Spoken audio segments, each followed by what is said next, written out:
Welcome, wanderer of the waking world. You've found your way to a quiet corner of history, where the fire crackles low and the past hums softly beneath the skin of silence. Tonight, we won't speak of swords or saints, nor the thunder of kingdoms falling. Instead, we'll tiptoe into the quieter parts of medieval life, into courtyards and kitchens, hedgerows and hearths. Not to marvel at wars or wonders, but to ask a simpler question. How did they do it? How did peasants? Muddy-booted, calloused-handed, ever-tired. Stay sane. No phones, no TikToks, no endless scroll to soothe the evening hours. And yet somehow they managed. They laughed, they played, they wandered in thought and song. They stitched their joy into riddles, their fears into folk tales, their loneliness into lullabies. What they did with their days and their minds. It wasn't flashy, but it was deeply human. So settle in. Let your thoughts grow quiet. Let the candlelight flicker across your imagination like the shadow of a willow on wattle walls. And before we begin, tell me in the comments, where in the world are you listening from tonight and what's your cosy companion? Tea, toast, something sweet. Now dim the lights. Let the hush of night gather around you like a cloak. Take a slow, steady breath and come with me. Back to a world before screens. Back to silence, full of sound. In the medieval world, time was not divided by buzzing alarms or flickering screens. Instead, it was measured by the rhythm of the sun, the turn of the seasons, and the habits of animals. Most peasants had no clocks, they didn't wear watches, and they couldn't glance at a phone to see how late it was. How late it was. Their lives were structured by light and dark, warmth and cold, hunger and harvest. The most basic unit of time was the day itself. Sunrise meant the beginning of labour, and sunset marked its end. People rose with the dawn because that was when they could see. There were no electric lights to extend the workday. A candle or rushlight might offer a faint glow indoors, but it wasn't bright enough to support detailed tasks for long. Instead, life aligned closely with natural light. Church bells, if the village had them, served as one of the few audible signals of time. Monasteries rang bells for canonical hours, matins, lauds, terce, none, vespers and compline. These helped mark the progress of the day, especially in religious settings. Even lay people who didn't know the exact times learned to associate these bells with familiar points in their routine, when to head to the fields, when to pause, when to return home. Without mechanical clocks, peasants used observation. They read the sky, the angle of the sun, the colour of the light. Shadows were useful. A tree's shadow shortening toward noon and lengthening afterward gave a sense of the day's passage. Some communities built sundials on public buildings or near churches, not for exact precision but to provide a rough guide. Tasks were not measured in minutes but in completion. You dug until the row was finished, you spun wool until the daylight faded, you baked when the dough was ready and stopped when the bread was done. The focus wasn't on doing something for an exact length of time, but on finishing it according to feel, appearance, or season. Seasons acted as a broader kind of clock. Each one carried expectations. Spring was for sowing, summer for growing and weeding, autumn for harvesting and preserving, and winter for mending, spinning, and resting, as much as survival allowed. Many activities, such as slaughtering animals or brewing ale, were best done at certain times of year, not on specific dates. Nature determined the schedule. Evening wasn't just nightfall, it was the fading of light. Without artificial lighting, most villages grew quiet after dusk. Families gathered around hearths, completed final chores, and spoke in low voices. There wasn't much activity after dark, unless it was necessary or dangerous. The dark wasn't just inconvenient, it was feared. People believed evil spirits and danger were more active at night. As a result, sunset often brought a shift in behaviour. Doors were barred, prayers were whispered, quiet settled in. Sleep itself wasn't necessarily one long stretch. Historical records suggest people often slept in two phases, a first sleep and a second sleep, divided by a period of quiet wakefulness in the middle of the night. This break might be used for prayer, reflection, or even quiet conversation. It wasn't seen as insomnia, but a normal rhythm aligned with natural patterns of rest. For most medieval peasants, the concept of free time was rare, but time itself, in the way we think of minutes and hours, wasn't the central concern. What mattered was getting things done while there was light, food and energy to do them. There were no countdowns, no overtime, no precise alarms, but there was still structure. It just came from the sky. In the absence of mechanical precision, medieval people lived by a deep familiarity with the natural world. They didn't need to check the time. They felt it in their bones, their routines and their shadows. But not everyone relied solely on shadows or instinct. In towns and even some rural villages, time took on a more audible form, not through watches or personal bells, but through sound that echoed across rooftops and fields. If peasants felt time, the church rang it out. Church bells were one of the earliest widespread tools for communal timekeeping in medieval Europe. Long before most villages had mechanical clocks, they had bell towers. These bells were not decorative.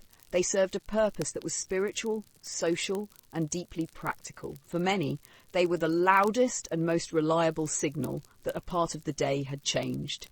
The schedule of ringing bells followed the canonical hours, a system adapted from monastic life. Monks and nuns structured their days around regular prayer, and the canonical hours broke the day into sacred intervals. Matins during the night, lauds early morning, prime, first hour, terce, third hour, sext, sixth hour, none, ninth hour, vespers, evening and compline, before bed. In monasteries, these intervals divided the day with remarkable consistency, and bells marked each one to summon worship or activity. Outside monasteries, in small towns and countryside parishes, these same bells began to regulate village life. A peasant might not know what terce meant, but they would know what to do when that bell rang. Pause for prayer, return from the fields, or start preparing the midday meal. The bell became a kind of clock tower, its tolling interpreted through habit and routine rather than exact measurement. Importantly, the sound carried.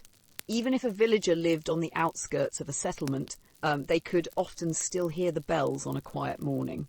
This made them one of the few shared experiences of time in a largely oral and local society. You might not have a calendar, but you had the bell, and you shared it with everyone else who heard it. These bells didn't just regulate the sacred, they also shaped the secular. In towns, bells rang to signal curfews, call people to market, warn of danger, or mark events like weddings or funerals. Over time, people came to associate certain bell patterns with specific meanings. A slow toll for a death, a rapid peal for celebration, a deep evening bell that meant it was time to extinguish fires and go inside. In places with few other sounds, bells were hard to ignore. In cities like Paris or London, the presence of multiple churches meant multiple bells, each ringing on its own schedule. While this could create a kind of ambient confusion, it also reinforced time's presence in the daily environment. Larger churches sometimes had trained bell ringers who followed coordinated routines. In many places, the ringing of the Angelus, a bell rung 3 times a day, morning, noon and evening, to call people to pray the Ave Maria, became a unifying ritual across regions. Even so, bell time was not exact. Without standardized timekeeping or synchronized clocks, the bell at one church might run a little ahead or behind another. But this didn't bother most people. Medieval life didn't require exactness, just a shared rhythm. The bell told you what the community expected, not what minute it was. Over the centuries, as mechanical clockmaking advanced, some churches incorporated clocks into their towers. The earliest mechanical clocks, installed in the late 13th and early 14th centuries, often didn't have faces or hands.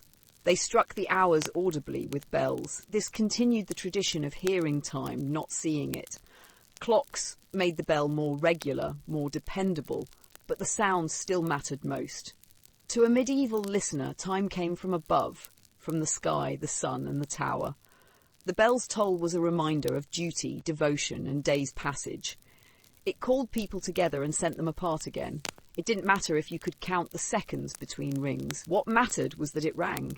So as the sun cast its shadows across fields and cottages and the day bent slowly toward its end, the bell gave voice to time itself. It spoke to all who listened, not in numbers but in sound, echoing across the rooftops like a heartbeat. If church bells gave the day its voice, then work gave it its shape. For the average medieval person, especially peasants and tradespeople, time wasn't something abstract or measured. It was embedded in what needed doing. There were no wristwatches, no glowing numbers ticking past, no calendars pinned to the wall. Instead, a day unfolded according to the rhythm of tasks, each one tethered to light, season, and necessity. In the countryside, the sun's arc and the work of the land were inseparable. At first light, the day began not because a clock said so, but because the chickens stirred and the fields beckoned. Milking had to happen before the heat set in. Cows and goats didn't wait. Then came bread making. Someone, usually a woman or girl, kneaded dough by hearthlight while others swept ashes, rekindled embers, or fetched water. All of these actions marked the morning long before the bell rang prime. Children and older folk might be tasked with gathering eggs, weeding the kitchen garden, or driving geese from one end of the village to another. Even young ones learned to recognise time through repetition, the hour when animals were fed, when vegetables were stirred, or when the neighbour's dog barked at the same passing cart. By mid-morning, men and older boys might be out in the fields, ploughing, sowing, reaping, or hauling, depending on the season. In towns, blacksmiths swung hammers, bakers tended ovens, and spinners worked flax with the slow patience of habit. These tasks didn't require precision in minutes. They required attention, endurance, and familiarity. You didn't stop because it was 10 a.m. You stopped when the bread had risen, the field row was done, or your arms ached too much to hold the scythe. At midday, bells often rang again, sometimes for sext, other times simply to call people in from work for the main meal of the day. This wasn't a leisurely lunch break, but a necessary pause. Food had to be eaten before it spoiled, and heat or fatigue often made the afternoon sluggish. A short rest, shared bread, maybe a ladle of stew that was new, not because of a number, but because the body required it. Afterward came more work, often of a different kind. Afternoon hours were used for mending tools, drying herbs, grinding flour, fetching firewood, or turning compost. In autumn, apples were pressed and walnuts shelled. In winter, wood was chopped and linens patched. Evening didn't arrive when the sky turned gold. It arrived when the day's most pressing chores had been crossed off and the sun edged toward the trees. For women, the day rarely ended at dusk. After dark, with candles lit or embers glowing, came spinning, sewing, and quiet repair. It was also the time when stories were told, songs were hummed, and plans for tomorrow were whispered by firelight. In many homes, night was for maintenance of tools, of clothes, of the soul. Certain days, too, brought predictable changes. Mondays were often wash days in towns, when women gathered at the stream or communal trough to beat dirt from clothing. Market days changed the rhythm entirely, sending households into motion early with baskets and coin purses, and returning them with goods and gossip.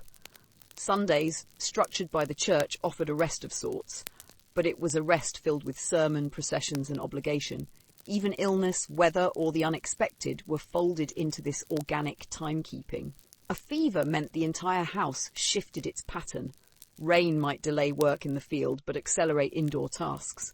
Time, then, wasn't disrupted. It simply changed shape to meet the need, and so a medieval day was not divided by hours and minutes, but by what could be done before dark. Time flowed through the body and out the hands, through labour, ritual, habit, and response. It was practical and physical, seasonal and shared. And while the church bell might call to prayer, it was the scythe, the spindle, the ladle, and the loom that kept people anchored to the world around them. What came next, then, was not always planned, but it was always known. The task told you what time it was. And when the task told you what time it was, it told you something else, too. Something less tangible, but deeply felt. It told you that things were as they should be, that life was following its expected pattern. And in a world where storms could ruin crops, war could come without warning, and sickness could strike in the night, predictability was not taken for granted. It was a comfort, a kind of peace. For the medieval peasant, routine offered more than productivity. It offered stability. The act of rising at the same hour, feeding the same animals, mending the same fence, or sweeping the same step created a rhythm that shaped life into something survivable. The predictability of daily chores gave people a sense of control in a world that was otherwise unpredictable. And when control was scarce, habit became a refuge. This wasn't peace in the modern sense, leisure, silence, or rest. It was peace in the sense of knowing what came next. After sowing came tending. After tending, harvest. After harvest, preparation for winter. These cycles were inherited from parents and passed to children. Everyone, from the youngest to the eldest, knew what season they were in by the work at hand. The rhythm was communal. Everyone moved to the same beat. Even the bells that structured the day weren't just about religion. They anchored the community to a shared awareness of time. When the bell rang for vespers, the field workers knew it was time to head home. When it rang for matins, the baker had already been up for hours. The sound carried not only through streets but through the body, a reassurance that others were also stirring, labouring, resting. In many villages, certain days of the week brought expected rituals. Monday might mean washing, Thursday bread baking, Saturday bathing if there was water. These tasks weren't set by law but by tradition, passed down like recipes or superstitions. They help people orient themselves. Today is the day I clean the hearth. Tomorrow we go to market. There was comfort in this repetition. It gave life a scaffold. Feasts and fasts added another layer. The church calendar, which dictated more than 100 feast days a year, broke time into manageable segments. After St. Michael's Day came harvest. After All Hallows, preparation for winter. Advent marked waiting. Lent, penance. These were not simply religious observances. They were landmarks in the emotional terrain of the year. They let people prepare mentally and practically for what was ahead. Even meals, often modest and meagre, carried a quiet structure. Porridge in the morning, bread and ale at noon, stew or soup at night. When food was short, meals might shrink, but their timing remained. People took pride in this consistency, especially in poor households. Being able to eat at regular intervals was its own kind of victory. This structure extended into social expectations. You visited neighbours on certain days. You knew when the tanner would bring leather to market. You could count on the priest to visit the sick on Fridays. It was all part of the same slow, steady choreography. Even grief and joy followed ritual. Wakes, christenings, weddings, all came with their own rhythm of tasks and time. This kind of peace didn't mean life was easy. In fact, it rarely was. But predictability made hard things bearable. It gave people something to hold on to. And in an age without insulation, without savings, without antibiotics, knowing what to expect from the day could make the difference between coping and despair. For those with few choices, the rhythm of daily life became a quiet form of resilience. Every repeated motion, milking the cow, spinning the wool, slicing the bread, became a kind of prayer. A way of saying we are still here, we know what to do, we will do it again tomorrow. And when the day ended and the fire dimmed, that knowledge remained. The field would still be there in the morning, the hearth would still need sweeping, the rhythm would resume, and that, perhaps more than anything else, allowed medieval people to close their eyes in peace. The medieval world ran on habit. When time could not be measured precisely by mechanical clocks, and when calendars were more ecclesiastical than personal, it was routine, deeply embedded, practiced without question, that offered structure. The comfort wasn't in novelty. It was in knowing that today's tasks would look much like yesterday's, and tomorrow's as well. In a time filled with unpredictability, poor harvests, fevers, war and spiritual uncertainty, repeating the same physical tasks became not just necessary, but soothing. For a peasant, this repetition wasn't idle. It was laborious and often exhausting. But within the repetition there was rhythm, and that rhythm was anchoring. A woman might rise each morning before the light, stoke the hearth with practiced hands, mix flour and water into a dough without measuring tools, and shape loaves just as her mother had shown her. There was no question of what came next. The path from sunrise to sundown was marked not by freedom of choice, but by the security of knowing what needed doing. That in itself was a form of peace. Tasks were rarely questioned, not because people lacked imagination, but because roles were deeply inherited. A shepherd followed his sheep daily across the same hills, not for novelty, but because the flock needed grazing, and the hills didn't change. The blacksmith heated and hammered the same shapes day after day, the rhythm of his work as constant as the toll of the church bell. There was no sense of burnout in the modern sense. Monotony wasn't dreaded, it was expected, and that expectation offered stability. Children, too, entered the cycle early. A child gathering kindling knew just how many twigs filled the basket. A girl spinning thread by the fire knew the feel of the spindle between her fingers. These early tasks were small repetitions, but they mirrored the larger cycle of adult life. Through repetition, children learned their place in the world, and more importantly, they understood what would be expected of them. Religion reinforced this rhythm. The canonical hours, marked by prayer, punctuated the day and wove divine purpose into even the most mundane chores. The Angelus bell at noon reminded everyone, whether in the fields or in the kitchen, to pause and acknowledge the sacred. These scheduled prayers transformed work into liturgy. Stirring a pot of porridge could become a meditative act, so long as it was done with the right rhythm, the right intention, and the right words whispered over the flame. This predictability didn't erase hardship, far from it. There were still sudden deaths, failed crops, brutal seasons, and unjust rulers, but the repetition of daily work gave peasants something to hold on to. A woman who had just buried a child might still churn butter the next morning, not because she had healed, but because the motion of the churn, that repeated, steady rhythm, gave her a way to continue existing in a world that didn't pause for grief. Historians often miss the emotional dimension of repetition, focusing instead on the economic or agricultural necessity of labour. But from the evidence left behind in personal letters, monastic chronicles and folk songs, it becomes clear that work was not only physical survival, it was emotional anchoring. It gave the mind a pattern to follow when the world felt uncertain. Modern minds might find the idea stifling, the same meal, the same fields, the same prayers, the same tasks. But for many medieval people, especially peasants, the sameness was not drudgery, it was comfort. It meant things were as they should be, that the world hadn't tilted off its axis, that demons weren't loose, and omens weren't unfolding. When the chores were familiar, when the timing was right, when hands remembered what to do without needing to think, that was when life felt safest. And so, with every sweep of the broom, every stitch in a hem, every turn of soil, peasants weren't just working, they were holding themselves steady. In an era without psychologists, therapists, or even the vocabulary to describe mental strain as we understand it today, medieval people turned, by necessity, to what they did have: movement, duty, and rhythm. Manual labour was not a choice for most peasants. It was a fact of survival. But it also had a secondary effect, one rarely acknowledged in written records, and yet crucial to understanding the medieval mindset. Physical work helped keep people mentally grounded.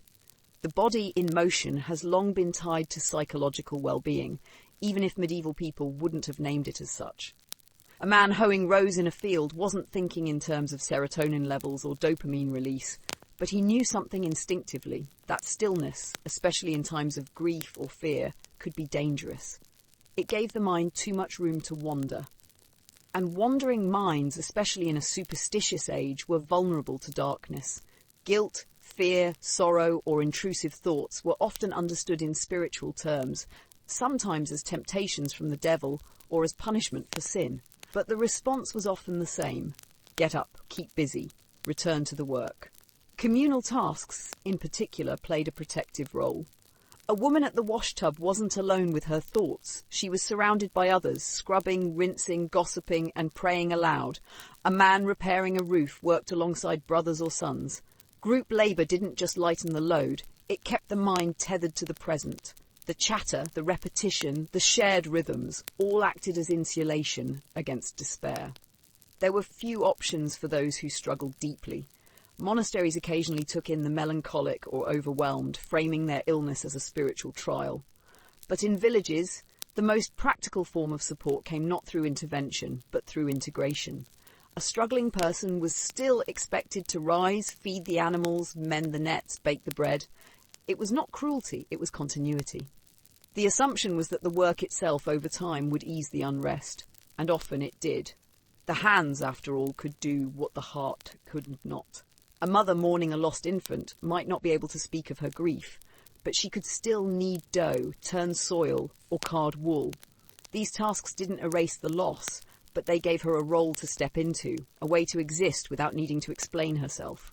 Grief was common, suffering widespread, but the body was always needed. It was in motion that many found solace. The church reinforced this ethic. Idleness is the devil's workshop wasn't just a warning against laziness, it was a worldview. Stillness in excess was dangerous. Work was framed as a moral good, not only because it benefited the household or village, but because it kept the soul focused. The act of labour was a form of penance, discipline, even devotion. Ploughing a field was seen as virtuous not just for its yield, but for its ability to keep the mind obedient and the body humble. This belief became especially important during times of upheaval. After a death, a poor harvest, or a village crisis, people turned not inward but outward, toward the next task. It wasn't repression, it was survival. Tasks provided rhythm, and rhythm brought calm. It made sense of chaos. It marked the hours until the worst feelings passed, whether it was cutting rushes for the floor, winding yarn for weaving, or feeding animals at dusk. Movement became medicine. Of course, not all labour was healing. Extreme toil could break the body. Fields flooded or frozen brought despair. Endless hunger made strength falter. But in the balance between rest and effort, peasants understood something essential. To do something, even a small thing, was better than doing nothing at all. Despair grew in silence and stillness. Motion kept it at bay. Today, we might look back and see only hardship in the relentless manual labour of medieval life. But for those who lived it, work often meant more than survival. It was a way to stay sane, a way to quiet the mind when the world felt loud with uncertainty, spirits and sorrow. In this context, labour was more than toil, it was tether. It gave the drifting mind something solid to hold, and so in the low light of dawn, before the rooster crowed, many would rise not just to feed the fire or fetch the water, but because they knew that movement was safety. That work in all its forms was a kind of prayer. The sun may have dictated the start and end of the peasant's day, but the calendar of the year, its seasons, its shifts in light, its blooming and withering, dictated the rhythm of life in a broader sense. It wasn't simply about working the land. It was about when the land required attention and how that shaped every corner of one's schedule, expectations and mindset. Medieval peasants didn't need clocks. They had the barley to remind them when to sow. They had the apple trees to tell them when to harvest. The rhythm of the year was etched into their bones. Each season came with its own burdens, but also its comforts. Spring was marked by urgency. Fields needed ploughing, lambs needed tending, and seeds had to be in the earth before the weather changed again. Yet this rush also brought hope. New life stirred in the hedgerows, and each task felt like a step away from winter's bite. Mental focus sharpened in the spring. There was no time for dwelling. The hands were too busy coaxing life from soil. Summer was the season of maintenance and anticipation. Crops were watched with worry and care, weeds were pulled, and livestock grazed on green pastures. It was a time of watching, adjusting, preparing. Children helped collect herbs or thin crops, and the air buzzed with insects and effort. Though the days were long, they were never idle. If spring was a sprint, summer was a steady march. The work gave people something consistent, predictable to do each day, tasks repeated with comforting sameness. Then came the great crescendo of autumn. Harvest season was all hands on deck, regardless of age or skill. Apples were pressed into cider, grain was cut, bundled and stored. Beans, leeks, onions and squash were gathered, dried and preserved. This was the most physically demanding stretch of the year, but also the most psychologically grounding. There was purpose in every motion. Each turn of the sickle was a promise that the family might eat through the winter, and winter, while harsh, offered a paradoxical kind of mental relief. Most field work came to a halt. Instead, people shifted to indoor tasks, mending tools, spinning wool, preparing firewood, and preserving food. These slower jobs offered time to reflect, but they also maintained a sense of structure. Even in the quiet of January, the fire still had to be fed. The animals still needed tending. That continuity helped guard against despair. These seasonal tasks didn't just shape time, they shaped emotion. Anticipation in spring, vigilance in summer, urgency in autumn, reflection in winter. The external world became a mirror for the internal. Joy wasn't an abstract idea. It was felt in the first green shoots.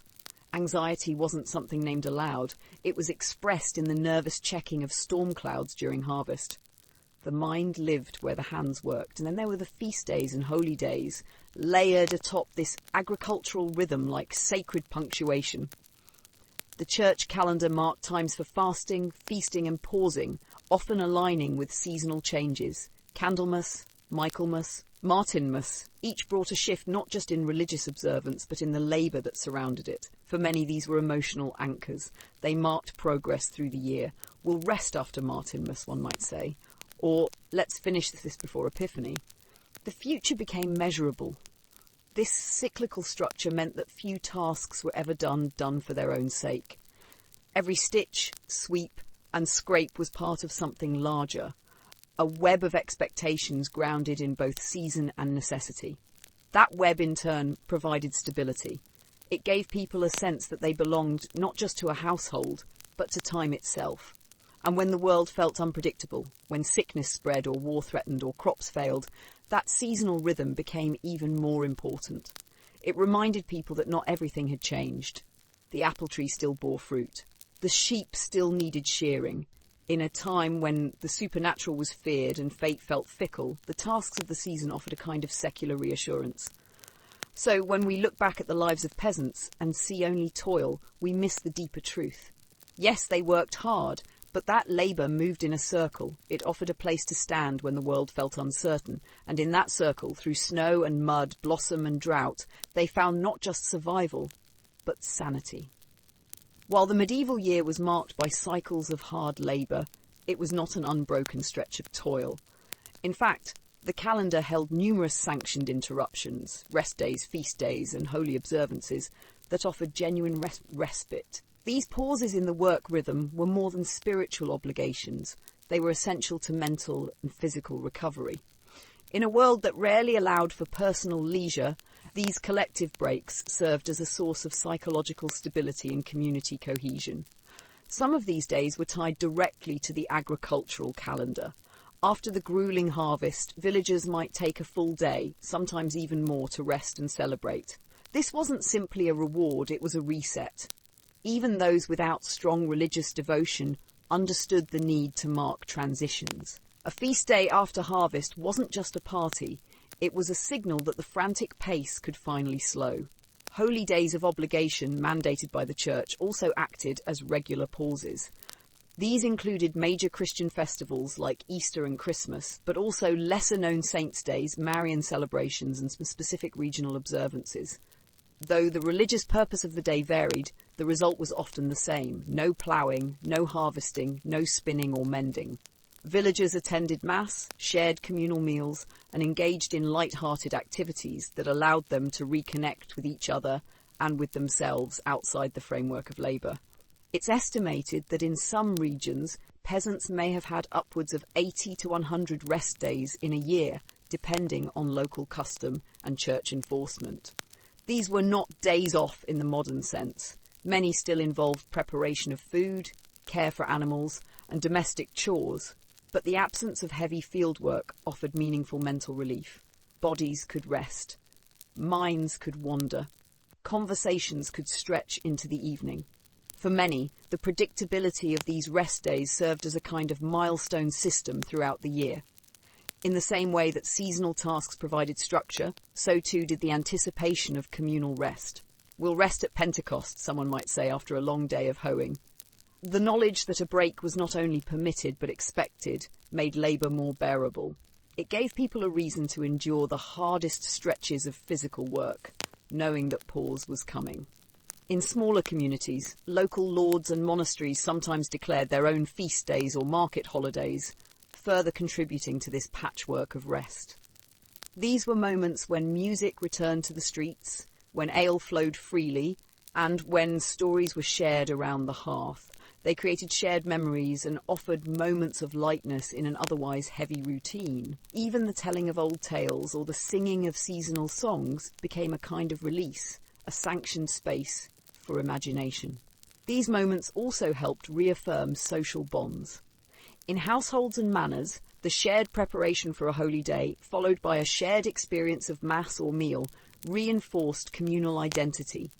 There was comfort in seeing neighbours dressed in their best tunics, in gathering without the pressure of work tools at hand. The very act of resting together made the experience feel valid and permitted.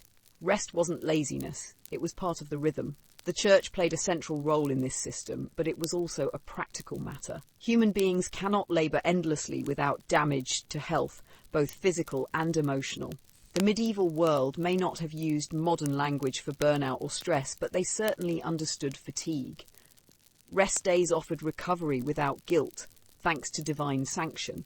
They reminded people that work was a means to an end, not a permanent state. Even the Sabbath, observed weekly, provided a psychological scaffold. Sunday was not always a day of total inactivity, but it was set apart. It came with expectations of rest and worship, but also with reduced demands. In homes where every day was a scramble for survival, Sunday slowed things down. That repetition, the recurring presence of a protected day, offered a sense of time moving forward. In some, rest days were not simply pauses in work. They were vital elements of a life lived by rhythm. They reminded peasants that hardship was not permanent, that there would always be a moment to breathe. And in a world where life was uncertain and control was limited, that promise of relief was perhaps the most powerful comfort of all. If rest days offered a pause from work, communal spaces like the village bakehouse provided a different kind of relief, social connection. In many medieval villages, not every household had its own oven. Building and maintaining one required resources, and firing it up took an immense amount of wood, which was both scarce and valuable. For this reason, many communities relied on a shared bakehouse. This small smoke-stained building was more than just a place for bread. It was a hub for news, stories, and quiet or not-so-quiet gossip. Bread was the staple food for most medieval people, especially peasants. It had to be baked regularly, often every few days, which meant that visits to the bakehouse were woven into the weekly rhythm of village life. Women, who typically oversaw bread making, would arrive carrying loaves of dough shaped and ready for baking. They paid a small fee or a portion of the dough as a baking tax, leaving the loaves with the oven keeper until they were ready to collect. But while they waited, they didn't stand in silence. The bakehouse, with its warm interior and flickering firelight, became a natural gathering place. Here, women shared news from their households, compared the quality of their flour, or discussed what they had heard from travellers or market traders. Small scraps of information: who was sick, who had argued with whom, what the Lord's steward was planning, were passed around like another kind of bread. In a time without printed newspapers or town criers for every village, gossip filled the gap. It was the primary form of communication outside of church announcements and the occasional official proclamation. These conversations were not trivial, even if they sometimes sounded so. Knowing which fields had been plagued by pests, which families were struggling to pay rent, or which local disputes might erupt into something bigger, was essential knowledge for survival. A woman at the bakehouse might leave with more than just bread. She might leave with the latest on when to expect the next market caravan, or which households might be looking for help during harvest. The bakehouse was also a place for sharing small joys, stories of a child's mischief, a neighbour's funny mistake, or a song learned at a recent festival might pass from mouth to mouth while loaves browned in the oven. For many women, whose daily work was solitary and repetitive, these conversations were a rare opportunity to connect with others beyond their own families. The act of kneading dough at home could be isolating.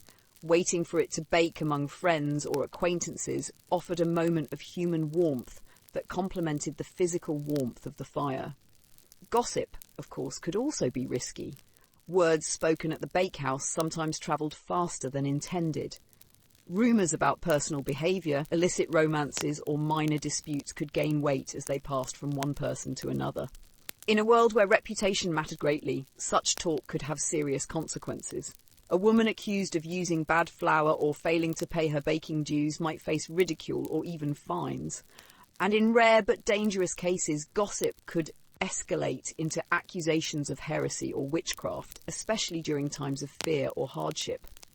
Still, the social value of the bakehouse outweighed these risks. It was a place where information flowed freely, where women in particular could exercise a form of local influence. Decisions about community matters, who should help whom, which families needed charity, or when to organise collective work, were often shaped as much by informal conversations here as by formal meetings in the manor hall. The physical setting added to its role as a gathering point. The bakehouse was warm, even in winter, when other spaces were damp and cold.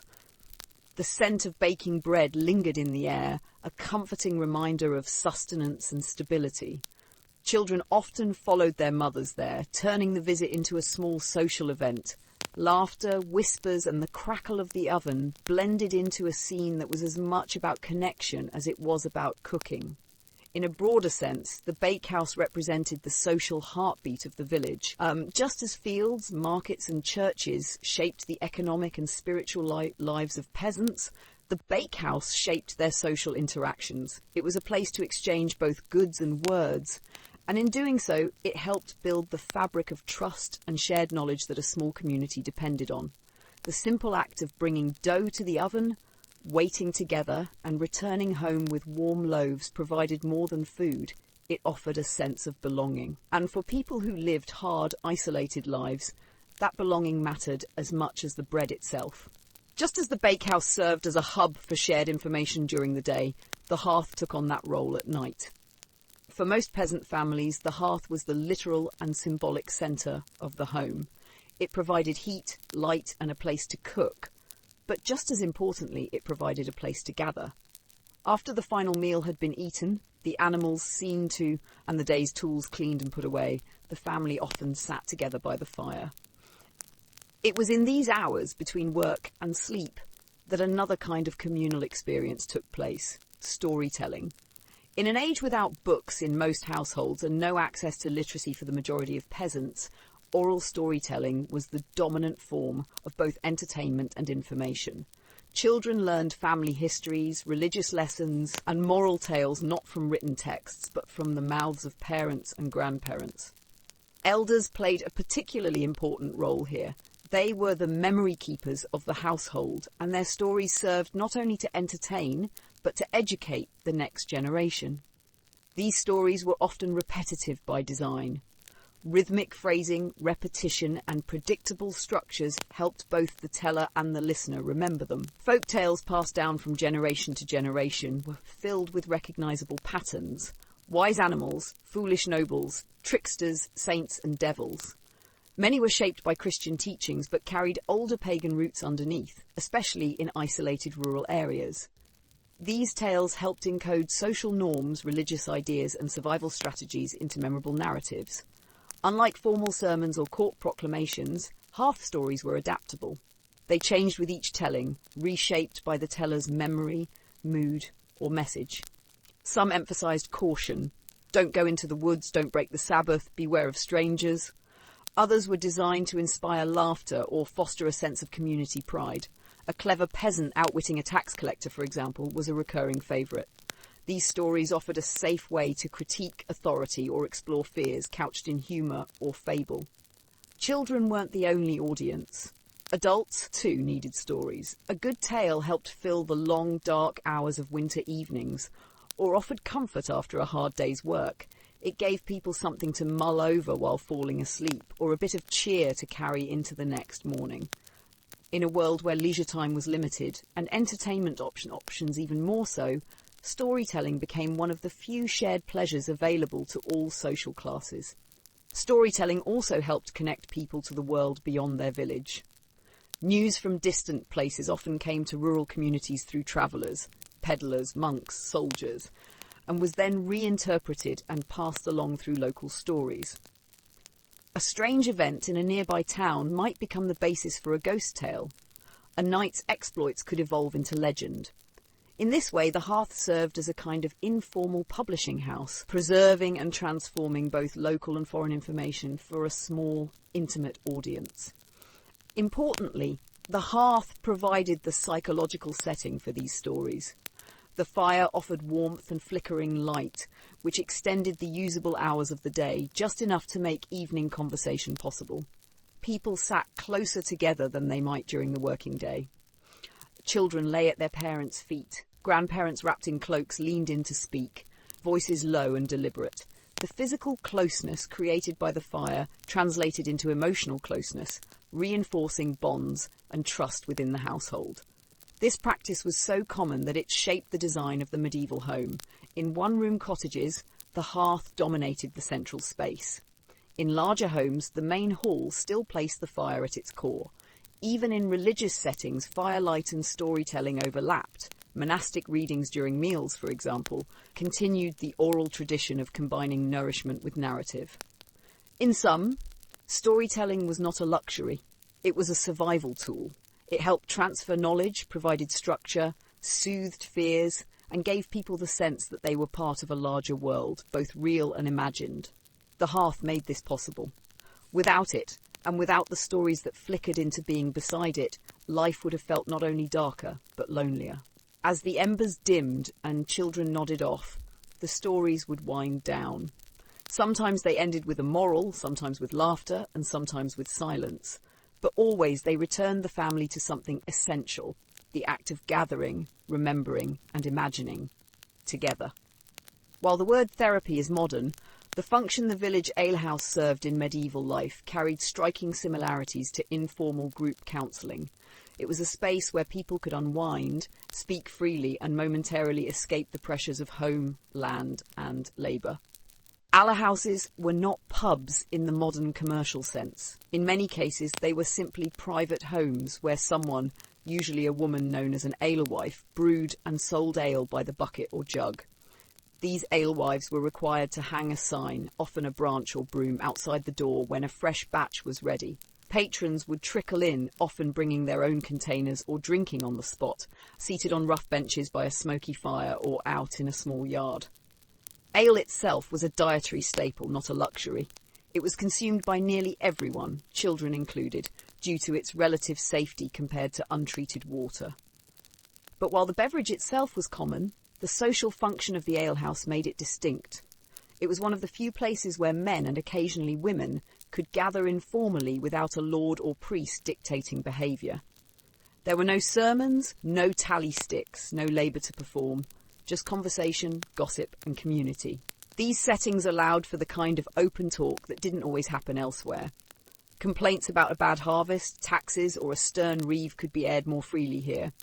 Stories were told, some bawdy, some boastful. Arguments flared occasionally, but more often the environment encouraged camaraderie. Even laughter had a therapeutic function. In a life shaped by repetition and hierarchy, the alehouse offered a rare moment of social release. Alehouses also played a subtle role in regulating emotions and relationships. They acted as pressure valves in tightly knit communities. If a man was frustrated with his plough team, his landlord, or even his spouse, the alehouse provided an outlet for his frustration that didn't necessarily erupt into conflict at home. Others might offer sympathy, advice, or simply nod in shared understanding. Mutual commiseration was its own form of comfort. For some, the alehouse provided more than just emotional relief. It was also an opportunity to reclaim a bit of personal identity. In the home, individuals were shaped by roles: husband, wife, son, labourer. In the fields, they were anonymous parts of the agricultural machine. But in the alehouse, someone could be known for their quick wit, their knowledge of local news, their talent for singing, or their storytelling flair. This informal space gave people a chance to express aspects of themselves that were rarely visible during daily toil. It's also worth noting that these spaces could act as informal employment exchanges or planning hubs. A tenant might hear of an available field to lease. A craftsman might strike a deal for extra help at harvest. Just as the hearth was not merely about food and warmth, the alehouse was not solely about drink. It was a conduit for relationships, information, and, critically, mental resilience. Of course, not everyone approved of them. Church authorities often warned against excessive drinking, unruly behaviour, and the mixing of unmarried men and women in alehouse settings. Village officials periodically attempted to regulate their hours or keep tabs on their clientele. But their popularity endured precisely because they met needs that the church and the manor system could not. Needs for humour, companionship, venting, and unstructured time.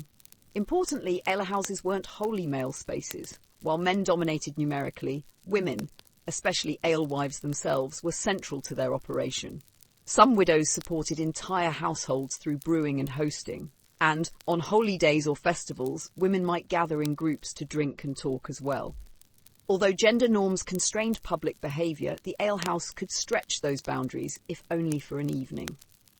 By the time the cups were emptied and the embers dimmed, the alehouse had done more than serve drinks. It had served a deeply human function, offering community members a place to share stories, nurse grievances, swap advice, or simply be among others without obligation.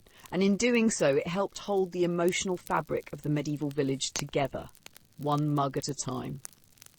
While the alehouse offered a setting for communal release, what truly animated the space was the spoken word.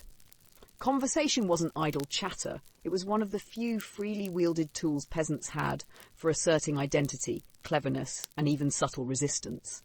In a world of physical labour and rigid social structures, verbal skill was a social currency, and wit was both weapon and shield.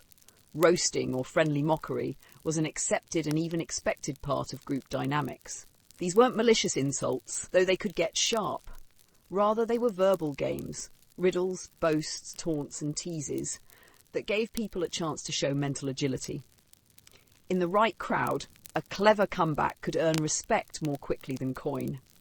For a farmhand, a shepherd, or a village servant with no land to his name, a sharp tongue could still elevate his social presence. Men might gather to share tall tales of exaggerated farm mishaps or feigned bravery, each trying to outdo the last, all of it with a wink. One might claim his oxen ploughed so straight the bishop could walk the furrow blindfolded. Another might answer that his pig recites psalms better than the priest. Laughter followed, but so did scrutiny. A good jest had to be well-timed and well-phrased. The aim wasn't just humour, it was showing you could hold your own in a world where intelligence wasn't measured by formal schooling, but by verbal dexterity and timing. This form of wordplay had its structure. The medieval world prized riddles, proverbs and parables. Many peasants had limited access to books, but oral tradition was rich and refined. Proverbs passed from mouth to ear across generations. Jokes had formulaic openings. Wordplay often relied on local idioms, seasonal references or religious allusions. The best speakers could lace a single sentence with layered meaning, a skill that might seem playful but was often deeply rooted in survival. For women too, wordplay held significance, though often in different spaces. At bakehouses, markets and communal washing spots, women engaged in their own forms of wit and banter. They teased each other, told stories and traded news. They used wordcraft not only to entertain but also to navigate complex social dynamics, to settle minor conflicts, assert boundaries or remind someone of communal norms without formal confrontation. Verbal duels weren't without risk. Go too far and what began as jest could turn personal. But this edge gave the tradition its energy. In a society that punished open dissent, especially from the lower ranks, a clever insult masked as a joke could be a subtle way of expressing frustration at a landlord, a steward, even the system itself. Humour became an undercurrent of resilience. Children learned these rhythms early. Boys tested each other with boasts and tongue twisters. Girls joined the rhythm of communal songs with hidden messages or local commentary. Wordplay wasn't confined to entertainment. It was part of learning how to function in one's village. It sharpened memory, taught social navigation, and passed down cultural knowledge. Festivals and holy days gave these games a broader stage. Mummers' plays, seasonal skits, and even satirical processions let villagers mock clergy, nobles, or common events through performance. These events, however informal, were another outlet for communal laughter and reflection. In an age without satire columns or stage comedians, the peasants themselves took on the role. The church, unsurprisingly, held mixed feelings about this culture of wit. It praised moral tales and proverbs, but frowned on what it saw as idle joking, lewd jesting, or irreverence toward authority. Monastic writings warned of the dangers of vain words. Yet even many clerics understood that humour, when respectful, served a purpose. Some parish priests themselves became known for their storytelling and would drop moral lessons in the middle of local jokes to keep attention. Ultimately, the tradition of wordplay functioned as a kind of oral safety net. It reminded people they were part of something shared. In communities where status could be static and days could be long, a well-placed joke kept people tethered, not only to one another, but to their own sense of self-worth. For peasants who worked with their backs, wit offered a different kind of strength, one that could neither be taxed nor taken away. And in the dim glow of the alehouse, where laughter rose louder than complaint, that strength was often on full display. Song was a collective salve, especially in the long, repetitive hours of agricultural labour. Singing in the fields was not a rare indulgence, but a regular rhythm of peasant life. In a world without recorded music or private solitude, field songs and work chants brought people into sync, physically, emotionally and socially. These songs weren't performed for performance's sake. They served practical functions, keeping time during repetitive tasks, lifting flagging spirits or coordinating movement. A rhythmic chant could regulate the swing of a scythe, the beat of threshing flails or the pulling of heavy carts. In haymaking or harvest season, when entire families and neighbours worked side by side, a shared tune helped create tempo and cohesion. Everyone moved as one body, bound not just by the task but by the sound. The lyrics were often simple, fragments of old ballads, invocations of saints, local gossip or humorous verses. Some were devotional, others profane. A reaper might call out a line about St. Isidore blessing the grain, while another answered with a crude joke about the baker's daughter. The balance between sacred and secular was always shifting, and most villagers saw no contradiction in singing both. These songs were built from what people knew: weather, harvest, hunger, and the antics of their neighbours. Songs also marked time. Certain verses were known to last roughly as long as a task should take. A shepherd might sing a short psalm while watering his flock, or a fuller ballad while spinning wool or whittling a tool. Some tunes were seasonally tied: harvest ditties, spring planting calls, or winter laments. Over time, these songs became part of the internal calendar, grounding people in place and season. Children learned them early, humming while they scattered seed or gathered kindling. In many families, singing was one of the first shared tasks between parent and child. Even toddlers sitting in the shade might be rocked gently to the hum of a grandmother's weeding song. These moments weren't structured music lessons. They were living memory, passed effortlessly from one generation to the next. Singing also helped pass the time. In the depths of repetition, digging, hoeing, sorting, song provided mental escape. It let the mind wander while the body stayed on task. One might sing about a far-off market town while binding sheaves in the same field one's family had used for generations. These imagined journeys and exaggerated lyrics brought novelty into otherwise monotonous work. But field songs weren't always light-hearted. Some carried sorrow, especially in times of hardship. A slow minor melody might echo across the furrows after a poor harvest, or a widow might sing to herself while gleaning leftovers. In this way, song also held space for grief, worry and endurance. The very act of singing was an expression of continuity. You sang because life went on. Work chants, by contrast, were often more communal and rhythmic. Unlike free-form song, chants were structured, designed for collective timing. Hauling logs, lifting stones, or turning a winch all had their own patterns of breath and effort. A leader might call out a line, short and sharp, and others would answer in unison. These chants didn't need harmony. They needed force. They were often shouted more than sung. The church's view on peasant singing was, once again, mixed. Ecclesiastical writings praised hymns and spiritual chants, but cautioned against bawdy lyrics or songs deemed idle. Yet even monastic chroniclers noted the usefulness of songs for maintaining morale in hard labour. Some clergy even adapted familiar tunes into devotional lyrics to redirect the practice toward piety rather than jest. In times of celebration, the songs spilled over from the fields into the village. A successful harvest might see the same tune that guided the scythe become a dance rhythm at the feast. In this way, work songs blurred into play songs. They were threads in the larger fabric of communal life, not confined to toil, but deeply rooted in it.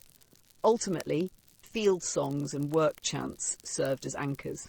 In a world ruled by weather and obligation, where few tasks could be skipped and fewer could be hurried, music made the hours bearable. It turned solitary labour into shared effort. It gave shape to shapeless time. It reminded the singer that they were not alone. And as the last verse echoed across the rows of turnip or barley, and hands wiped sweat from brows, what lingered wasn't just the tune, but the knowledge that others had sung it too. In the peasant world, music did not belong to professionals or require fine instruments. It was accessible, improvised, and made from what people had on hand. A hollow reed became a flute, a stretched gut string became a fiddle, and a dried bladder might be tied over a hoop to make a drum. In the medieval countryside, if you wanted music, you often made it yourself. Children were often the first to experiment with sound. A stick dragged along a fence post, acorns rattling in a pot, or a bucket tapped with a spoon, all became percussive tools in a game that could easily shift into celebration. Older siblings or parents would sometimes formalize these sounds into simple instruments. Shepherds carved pipes while watching flocks. Farmers fashioned crude fiddles from wood and twine. Even pots, pans, and scythes became part of spontaneous kitchen bands during feast days. These homemade instruments were not designed for finesse, but for participation. The goal was not to impress an audience, but to draw neighbours into motion. Music invited the body to move, and in that movement came relief, physical, emotional, even spiritual. After a week of digging, planting, or threshing, a few rough notes and a steady rhythm were enough to get boots stomping and skirts swaying. In some villages, a single fiddler or pipe player could spark a gathering on a feast day or Sunday afternoon. Dance, like song, was tied to the seasons and the social calendar. Springtime maypoles and midsummer reels brought out the whole community. These were rarely elegant affairs. They were boisterous, grounded in communal movement rather than individual style. Circle dances and line formations were common, partly because they didn't require a partner or much coordination. Everyone, regardless of age, could join in. The church had a complicated relationship with dancing. It condemned dances deemed too licentious, especially those that took place late at night or involved close physical contact. Yet it tolerated, and sometimes even organised, group dances during religious festivals. The key distinction often lay in intent. Dances for community celebration were acceptable, while those interpreted as sensual or rowdy were not. But enforcement varied, and in practice, villagers often danced regardless of clerical approval. Dance also helped solidify social bonds. During weddings or harvest feasts, it allowed people to laugh together, mimic one another, and release the stiffness of structured life. It wasn't unusual for a dance circle to include grandparents, children, and everyone in between. These events provided not only entertainment, but a reaffirmation of communal identity, an experience shared by all, regardless of status. Many of these dances had specific steps passed down through generations, though few were written down. A particular jig might be tied to a local legend, or a stomp pattern might mimic the rhythm of scything or weaving. In this way, even leisure activities remained deeply rooted in daily work and tradition. They weren't separate from labour, they were a reflection of it. It's important to understand that for medieval peasants, joy wasn't a luxury, it was a necessity. The ability to celebrate, even in simple ways, helped people cope with the pressures of hard physical labour, illness, hunger, and uncertainty. Homemade music and dance weren't about escaping life's difficulties, they were about surviving them. These practices made the cycles of the year feel meaningful. They marked transitions, honoured effort, and reminded people that despite hardship, life could still contain moments of lightness. Children learned the dance steps from watching and imitating. They grew up not only knowing the moves, but internalising when they were used. After planting, before Lent, during the feast of a patron saint. In this way, dance became a form of cultural memory, a way of participating in the collective mood of a season or event. And so, when the fiddle creaked to life or someone tapped a spoon on a pot's rim, the village listened.